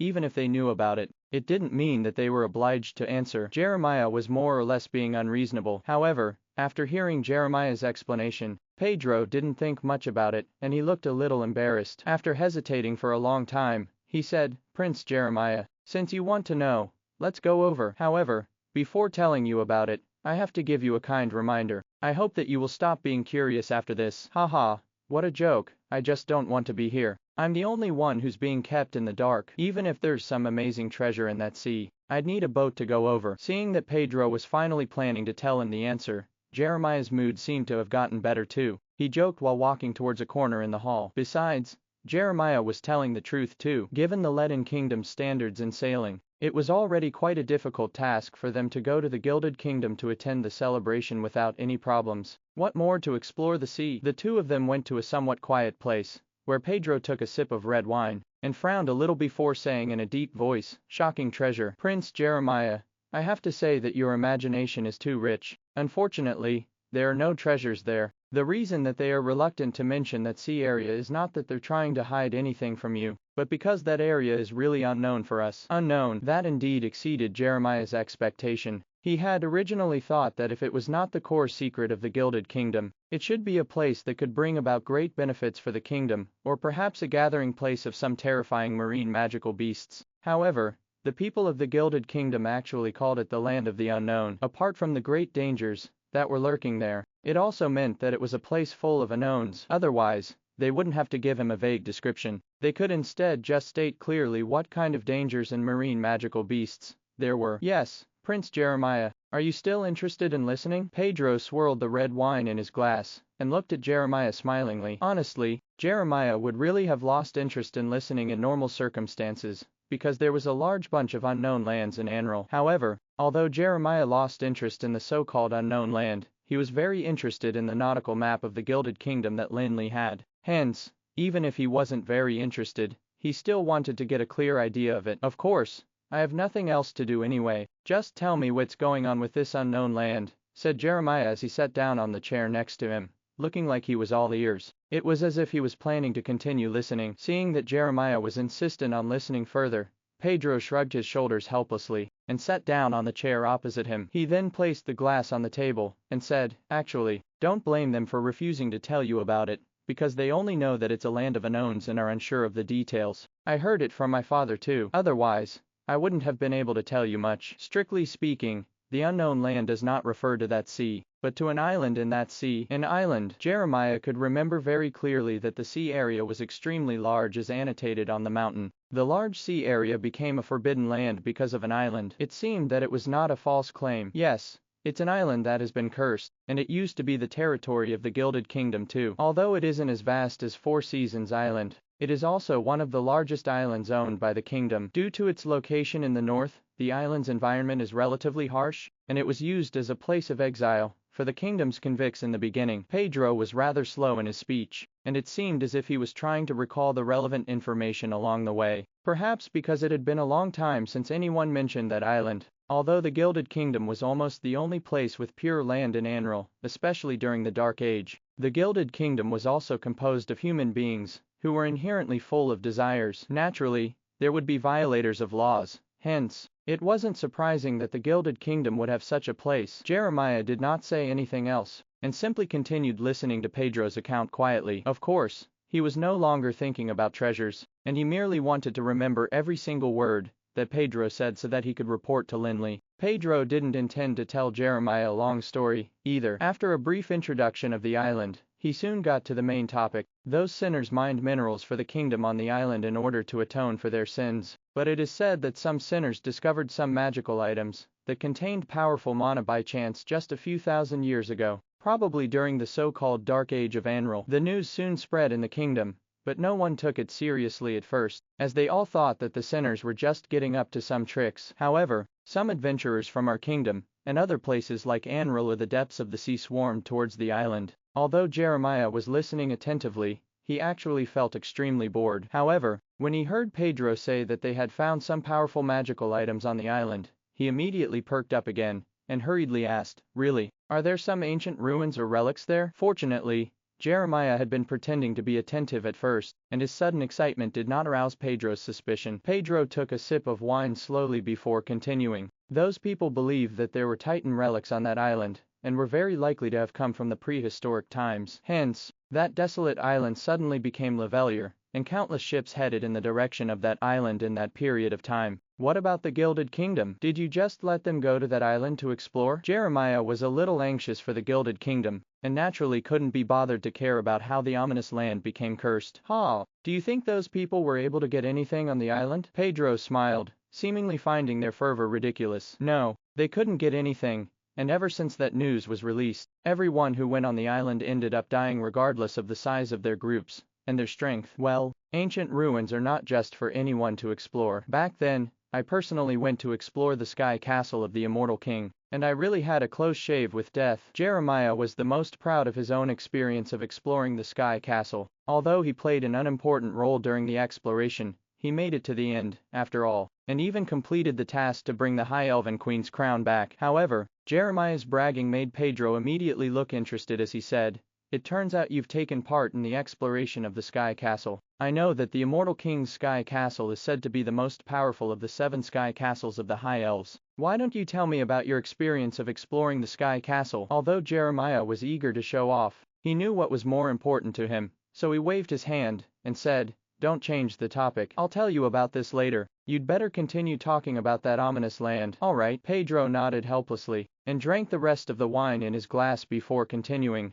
They all died, and even several groups of adventurers who were famous in the Gilded Kingdom at that time did not escape the fate of dying on that island. The matter escalated, and the kingdom had to intervene. Hence, one of the kingdom's fleets entered the sea, and sent tens of thousands of soldiers to that island. However, when those soldiers landed on the island, a disaster suddenly struck. Hearing Pedro's words, Jeremiah could not help but tense up, vaguely feeling that the reason for the ominous land's name was related to this disaster. However, what kind of disaster would make that area of forbidden land known as an ominous land for thousands of years? He really couldn't imagine it. It was an extremely terrifying blizzard that descended on that island without warning, and the kingdom's fleet didn't have enough time to react. The area within a radius of hundreds of kilometers immediately became an icy land. All the battleships were frozen in the sea before they could retreat, and the tens of thousands of soldiers who went on the island turned into ice sculptures in an instant. At this point, Pedro's voice was no longer frivolous, but he did not feel much about it, either. After all, the legend dated back to a long time ago,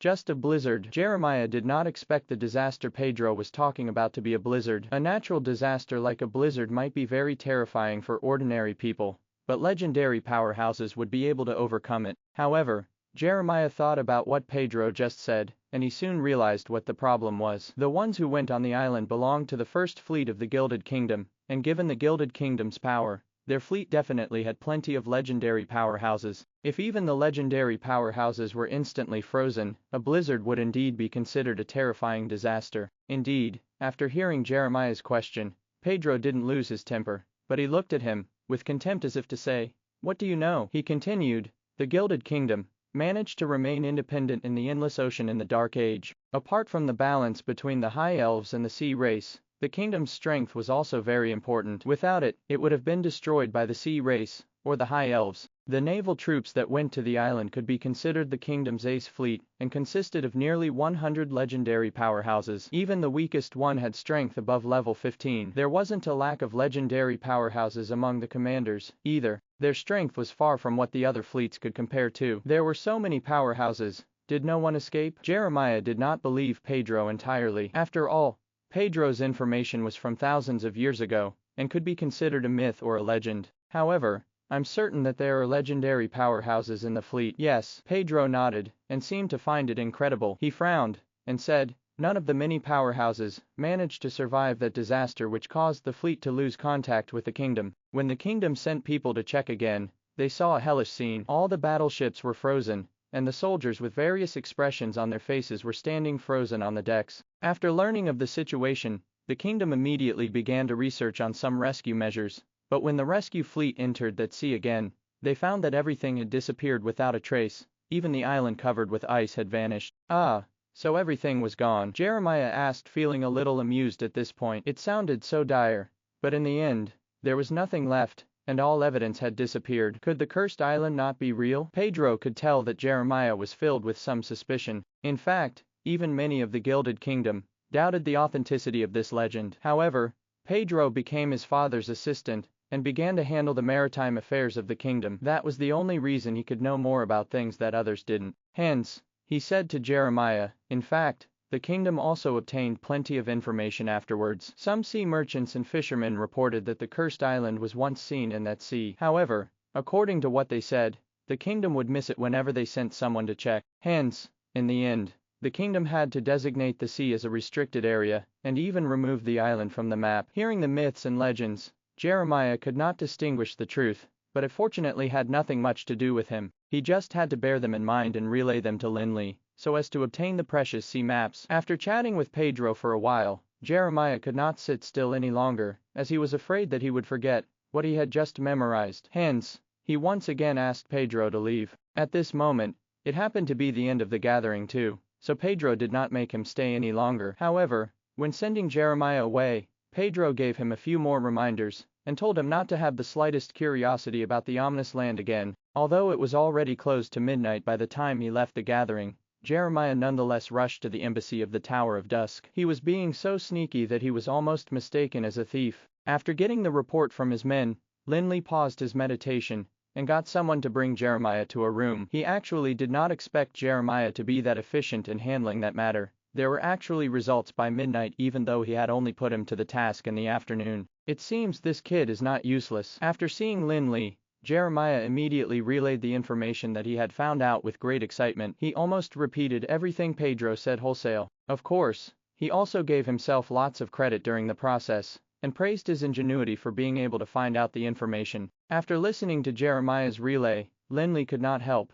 but fall into deep thought as he could tell from the information that the island was definitely not simple. A single blizzard actually froze an entire fleet immediately, and none of the hundreds of legendary powerhouses managed to escape. That was probably something that even an ordinary sanctuary powerhouse was not capable of. In particular, what caught Lin Li's attention was not those matters, but the fact that someone had discovered powerful magical objects. He reckoned that those people must have also destroyed something on the island while retrieving the items, which triggered the shocking changes. Hence, could everything that had happened on that island be related to the Immortal King? Lin Li recalled the scene that he had seen in his previous life, and felt that it seemed that he was supposed to explore it himself. Lin Li snapped out of his contemplation, and saw that Jeremiah was staring straight at him, after which he immediately remembered the benefit he had promised to give Jeremiah. He wouldn't go back on his word, since it was just a map. Hence, he took out the scroll from the Ring of Endless Storm, and handed it to Jeremiah. Okay, Prince Jeremiah, thank you so much. This is the map for you. Master Falik,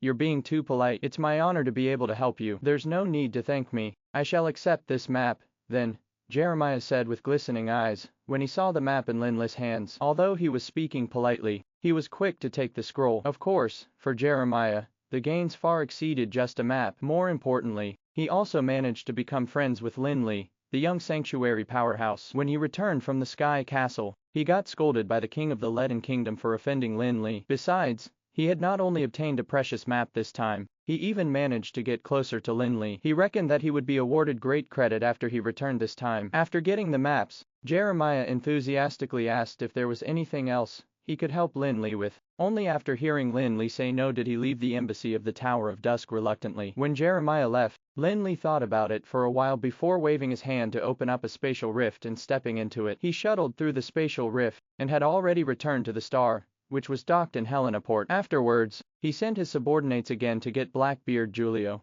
and his brother Jack to come back and see him. What Jeremiah had inquired about should be considered the official version of information from the Gilded Kingdom. Hence, Lin Li intended to ask Julio and Jack about it, and find out what kind of knowledge they had about that so-called ominous land. Captain, do you have any orders for us? Julio asked after saluting Lin Li. At this point, it was already midnight. Although sleep was no longer mandatory for those above the legendary level, he felt that it was still an urgent matter, since he was summoned at this time. Lin Li gestured for the two to come forward, and then pointed at the ominous land annotation on a sea map on the table that had already been opened. He said, "Do you guys know anything about this sea?" Julio and Jack took 2 steps forward towards the table, but when they saw the location that Lin Li pointed at, Julio was the first to react. He scrutinized the map, and then said in an anxious tone, "Yes, this is known as an ominous land of the Gilded Kingdom. There's a cursed island in the sea, and a powerful fleet of the Gilded Kingdom was once destroyed there." Hearing Julio's answer, Lin Li was a little surprised at first, but after thinking about it, he felt that there was nothing strange about it.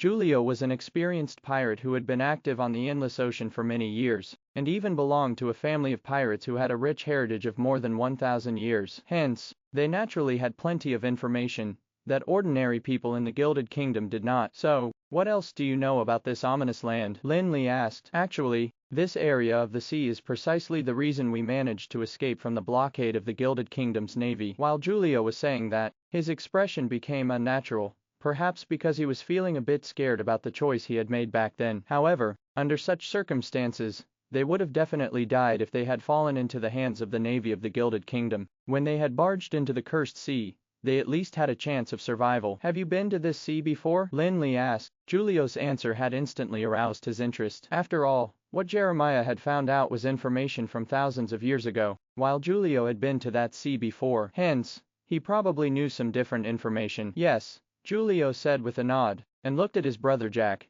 both of them looking horrified. They said in a slightly shaky voice, "Besides, we seem to have seen that cursed island too." Immediately afterwards, Julio told Lin Li about the cursed island that he had seen. What Julio said was basically not much different from what Jeremiah had found out, especially the fact that hundreds of the Gilded Kingdom's battleships were instantly frozen when they were in the vicinity of the island. That went to show that both parties were talking about the very same island. "So, if you were asked to find that island now, would you still be able to find it?" Lin Li asked, once again gesturing for them to look at the map. After all, although that sea might only take up a small part of the endless ocean, the actual area was probably even larger than the Felon Kingdom. Finding an island was indeed a tough order. In particular, Lin Li remembered what Jeremiah had said. When he arrived, the Gilded Kingdom had wanted to rescue the fleet that was frozen, but failed to find the island later on. Although that didn't seem convincing, because the Gilded Kingdom had very advanced nautical technology, the environment of the endless ocean had always been unpredictable. Hence,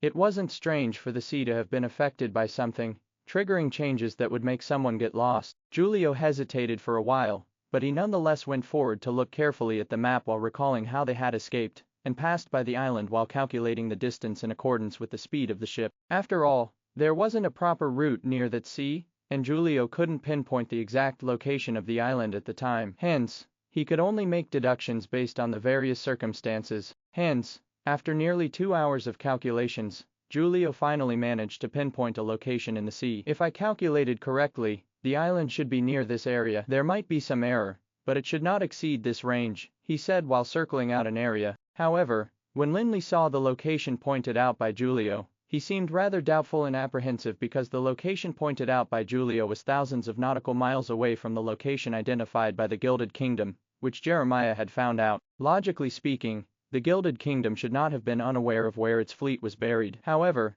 they allegedly really could not find the island afterwards. What's going on? Is someone lying? Or is there some unknown mystery? Lin Li could not tell immediately. After all, Jeremiah seemed to have no reason to deceive him, and he reckoned that no one would deliberately mislead Jeremiah. It seems that I still have to go and explore it myself. Lin Li knew that there was only so much he could inquire about the island, and it was unlikely for him to find out more without putting in any more effort. Hence, he decided not to delay any further, and go to the cursed island to explore further in a bid to see if it was related to the immortal king. After developing that thought, Lin Li immediately ordered his sailors to get ready to set sail on the star. Immediately afterwards, he opened the spatial rift once again, and brought the two undead servants, Ufalusi and Norfaler, as well as Conoris and Angelano to the star from the embassy. While the star was docked at Helena Port, they had already repaired all the previous damage and rectified the problems discovered during the battle a long time ago. Hence, there was actually nothing much to prepare, especially since Lin Li did not want the news of the star's departure to spread too quickly. Hence,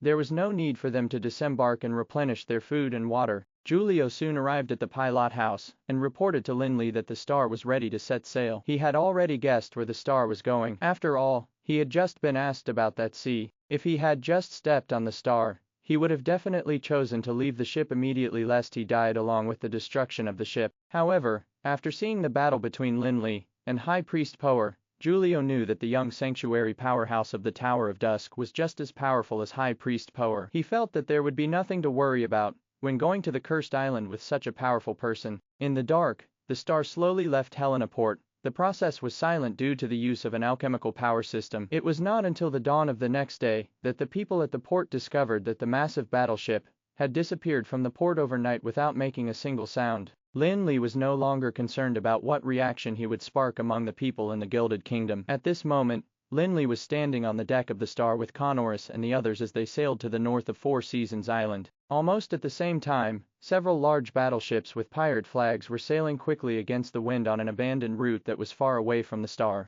When Lin Li saw these pirate ships, he was surprised to find that they belonged to the same band of pirates that had fought a battle at sea, with the one in lead being Sea Demon, which was saved by the Fifth Fleet at the last moment. In the pilot house of Sea Demon, the three leaders of the band of pirates, the Sea Demon King Amula, and his brothers Garrett and Sobnar, did not seem arrogant or tyrannical at all. Instead, they were all full of respect. There was a thin old man with white hair standing opposite them, with his back facing them, and looking out of the window of the pilot house. High Priest, the battleship is now traveling at maximum speed. If nothing goes wrong, we will be able to see that island after traveling at this speed for about 10 days or so, said the esteemed Sea Demon King Amula, who was nodding while reporting to that elder at this moment. Yes, you just have to maneuver the vessel and lead the way so that there will not be any accidents, the High Priest said while turning around to look at Amula and the others. It was High Priest Power, who had suffered a loss because of Lin Li previously. Upon hearing High Priest Power's words, Amula frantically bent forward even lower, and respectfully said,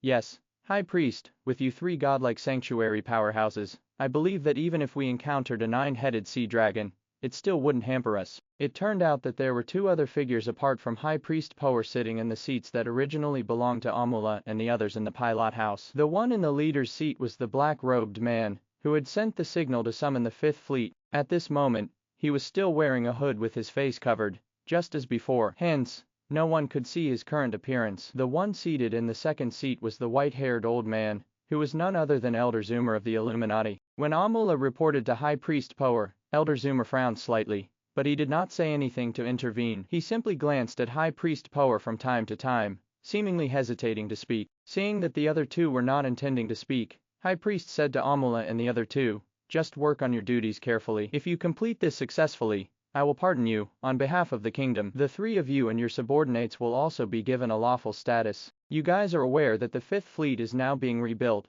so it's not impossible even if you want to join the fleet. As for the curse on you, Elder Zoomer of the Illuminati will also help you break it. Thank you for trusting us, High Priest. we will definitely work hard so as not to let you down. Upon hearing High Priest Power's promise, Amula and his brothers immediately thanked High Priest Power to express their loyalty enthusiastically. They were almost baring their hearts to him. Enough. High Priest Power waved his hand in annoyance and said, "Don't make empty promises. I just want to see the results. If you guys mess up, I reckon you can imagine the consequences even if I don't tell you." Amula and his brothers, who were initially exhilarated, immediately broke out in a cold sweat when they heard what High Priest Power said afterwards. In the face of the sanctuary powerhouses, the Sea Demon King was still like an ant even though he dominated the seas. The sanctuary powerhouses could destroy them effortlessly. Yes, High Priest, rest assured that we won't have the slightest negligence in handling this matter, Amula said, resisting the urge to kneel down as they made a promise to High Priest Power. "You are dismissed." High Priest Power did not say anything more, since he had already promised them the benefits, and even issued threats. He reckoned that the pirates wouldn't be able to get up to any tricks anymore. Amula and the other two smiled and saluted continuously after hearing High Priest Power's words. At the same time, they hastily exited the pilot house, but as soon as they left, their faces turned sullen altogether. Well, most people probably wouldn't look too happy to hear that they were going to the ominous land, which had been rumored to be sinister for thousands of years. Even the pirates wouldn't be entirely fearless. Amula and his brothers had heard plenty regarding the legend of the cursed island. However, when faced with three sanctuary powerhouses, Amula and his brothers were like insignificant ants, who had no right to say no. They didn't have to guess it at all. As long as they showed some unwillingness in front of the three sanctuary powerhouses, they would immediately disappear from this world without a doubt. Although in a certain sense, Amula and his brothers would definitely gain a lot out of this matter, the pirates would never be able to enjoy glory openly. Once a pirate, forever a pirate. Their future descendants would also have to be hated by everyone. As long as the matter was completed, Amula and his pirates would end up with blood-stained hands, but they would also become lawful citizens of the Gilded Kingdom. In fact, according to High Priest Power's promise,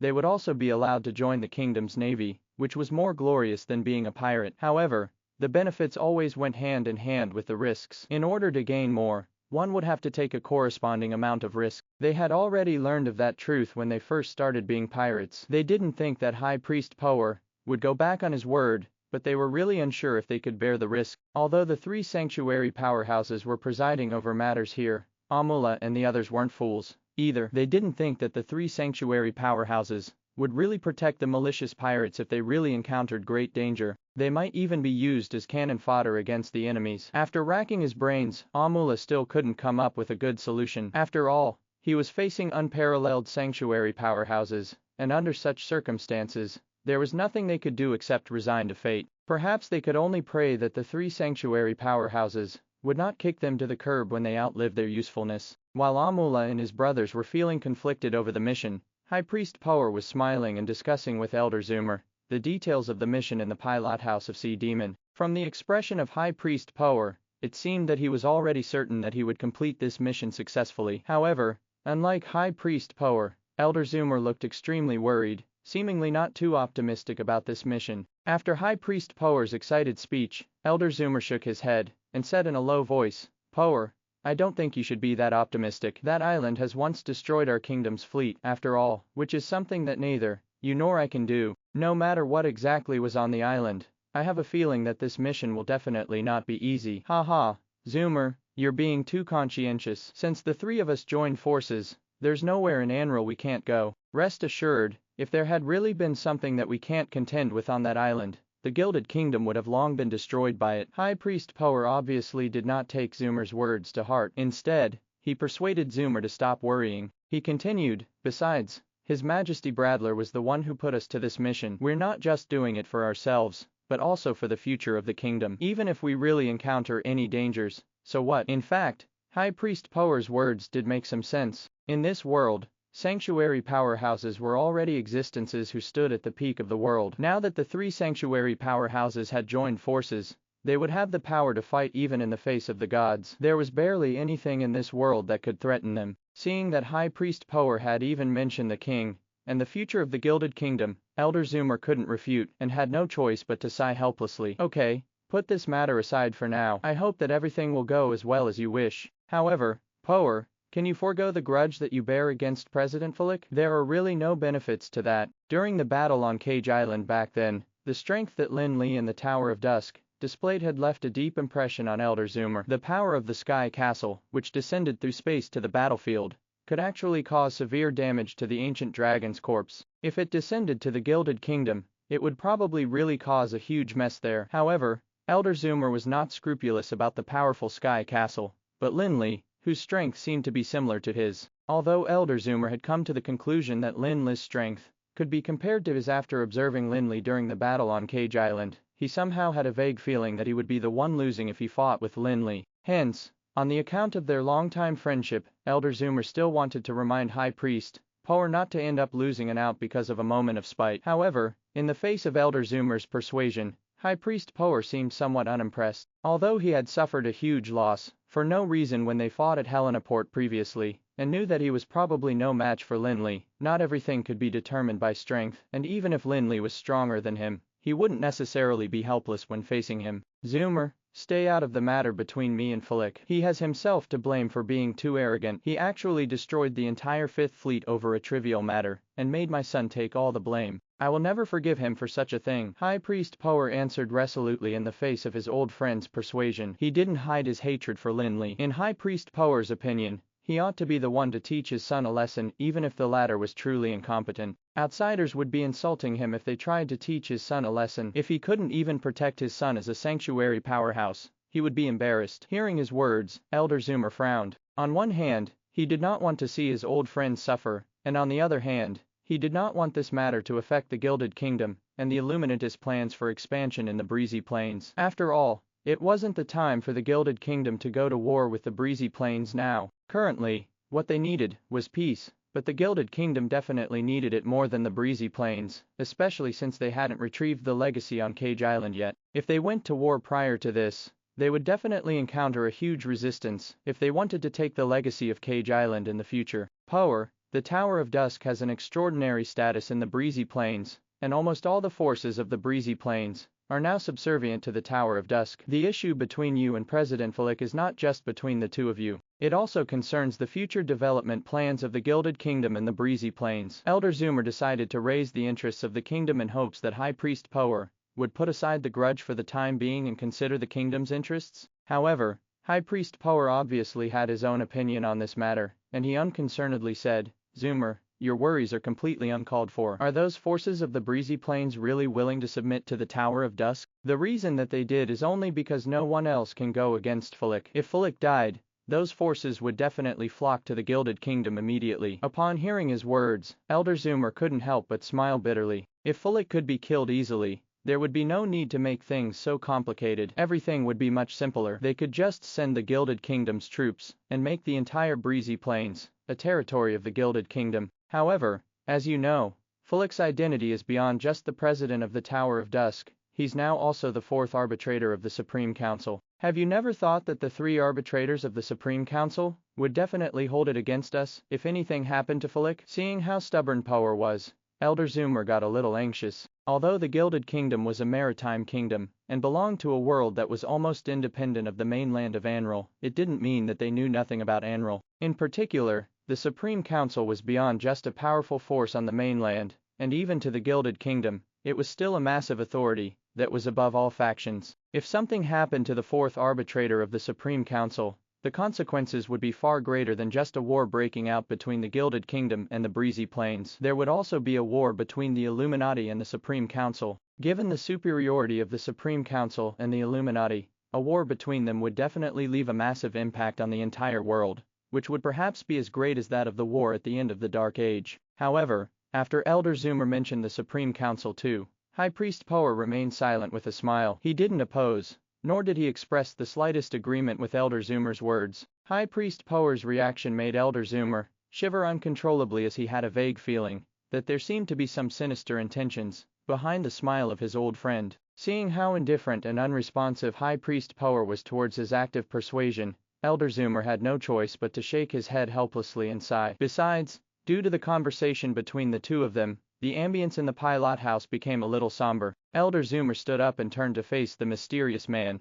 in the black robe who was seated. He then said in a respectful tone, Saint Edmund, we're going to enter the Stormy Sea region soon. I'll go out to patrol. Although Elder Zoomer said that he was going out for a patrol, he actually just wanted to go out for a breather. Since he couldn't persuade High Priest Power no matter how hard he tried, he had no choice but to ignore it by choosing not to see it lest he was overwhelmed with worry. The black-robed man who was addressed as Saint Edmund did not make any response ever since Elder Zoomer began to argue with High Priest Power. At this juncture, he simply assented arrogantly after hearing Elder Zoomer's words. However, in the face of such a response, Elder Zoomer didn't seem displeased at all. He simply bowed respectfully before slowly leaving the pilot house that felt oppressive. High Priest Power was not in the least bit surprised to see this scene. In the entire Gilded Kingdom and the Illuminati, there were only a few who could make Elder Zoomer put on such a respectful and deferential attitude. The black-robed man known as the Saint Edmund was one of them. There were 4 main sanctuaries in the Illuminati,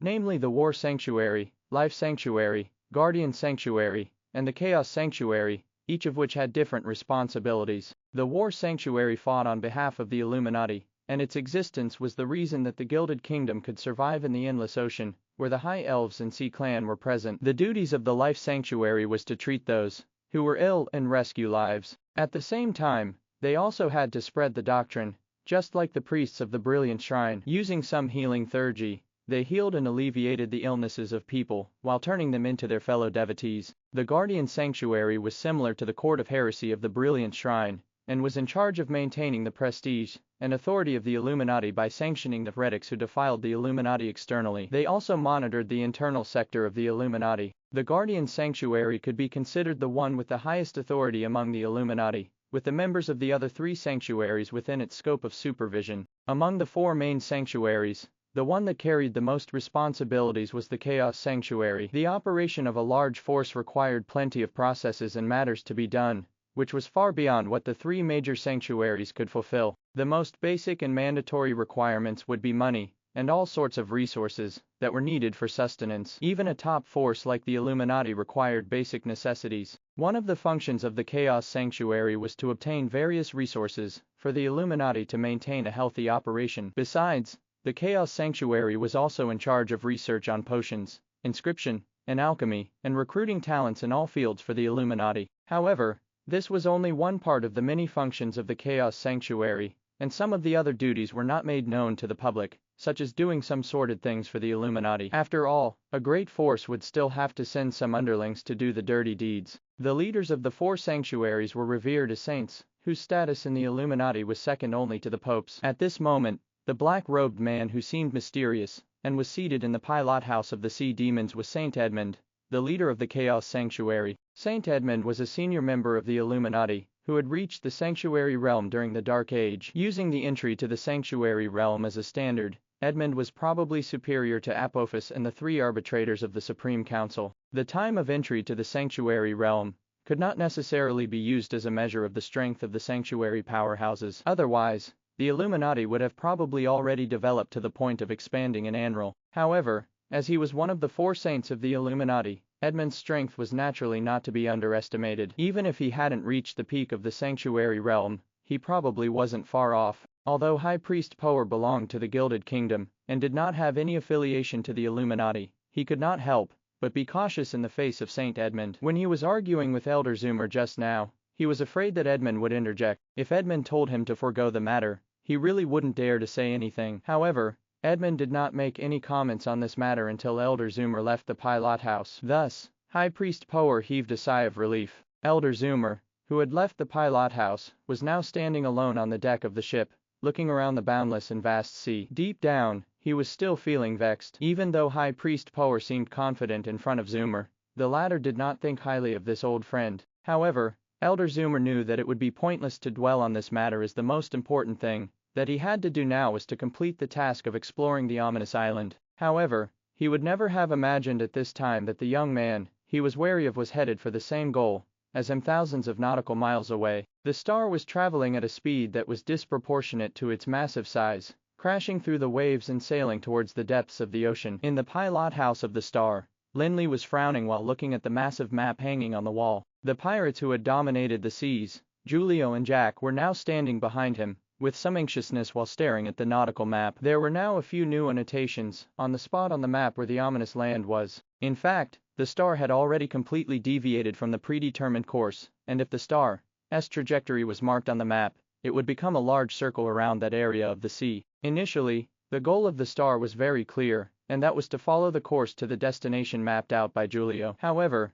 what Lin Li and Giulio did not expect was that, when the star reached the destination, it was still surrounded by a boundless ocean, and there was no island in sight. In the beginning, Giulio thought that he had made a mistake in his calculations, and tried to recall the course they had traveled for a long time. Although he had found some errors, they still couldn't find the island after rectifying the mistakes. Giulio and Jack could no longer calm down at this point, for they feared that Lin Li would think they were intentionally hiding something. Giulio and Jack had a rich experience with Lin Li's methods. When there was chaos in the Helena port previously, the two of them were on the star, and witnessed the course of the entire battle. Lin Li, the young president of the Tower of Dusk, could have wiped out the Fifth Fleet of the Gilded Kingdom easily. If the two of them tried to deceive him, the consequences would definitely be unbearable. However, Lin Li did not blame Giulio, but after circling around the sea, he frowned and scrutinized the nautical map carefully, as if he was trying to find some clues. He could sense that there was no reason for Giulio to deceive him,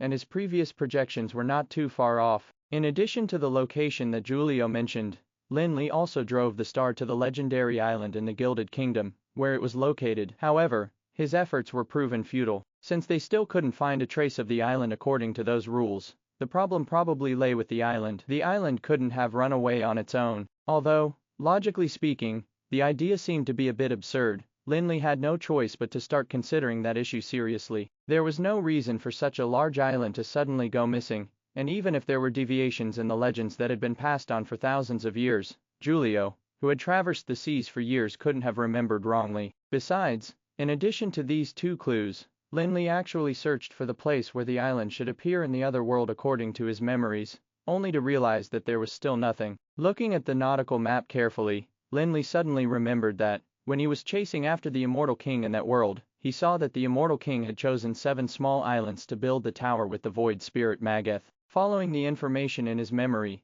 Lin Li marked the location of the 7 islands on the nautical map. Actually, he had never understood why the Immortal King would choose those islands, because based on the distribution of those islands, there seemed to be no connection between them. However, he also felt that the Immortal King wouldn't have randomly chosen those 7 islands, because there was no reason to. Firstly, Lin Li suspected that those 7 islands might have formed a magic array, or a mageth or something like that. However, be it a magic array or a mageth, or even an alchemy array, the magic nodes had to be connected with a magic circuit in order to exert its effects. However, the 7 islands seem to be independent existences in the vast ocean. Could it be that there is some magic circuit under the surface of the sea? Lin Li compared all the mageth arrays, magic arrays, and alchemy arrays that he knew of with the map, only to realize that none of them fitted. Of course, Lin Li had gained something out of it too. At least he could be certain that if the 7 islands really formed something, it would be something that was beyond his knowledge as a guru of all fields. However, Lin Li did not give up. While Giulio and the rest looked at him in bewilderment, he grabbed a pen and continued to draw on the nautical map. His sketches were actually very simple, as he merely connected the 7 small islands with straight lines one by one. In his opinion, no matter what the 7 islands could constitute, there had to be an invisible connection between them. Although it might not be accurate, it would be more intuitive. As Lin Li continuously drew connections, a bizarre pattern which looked like an irregular polygon soon appeared on the nautical map. However, he didn't stop at that, and continued to use lines to connect the non-adjacent islands again. Lin Li suddenly paused as he discovered that the location of the island that Jeremiah had found out about was at the intersection of the connecting lines, perhaps by coincidence or something. Lin Li instantly perked up. Thank you for watching Mystic Realms Recap. Please like, share and subscribe. Have a great day.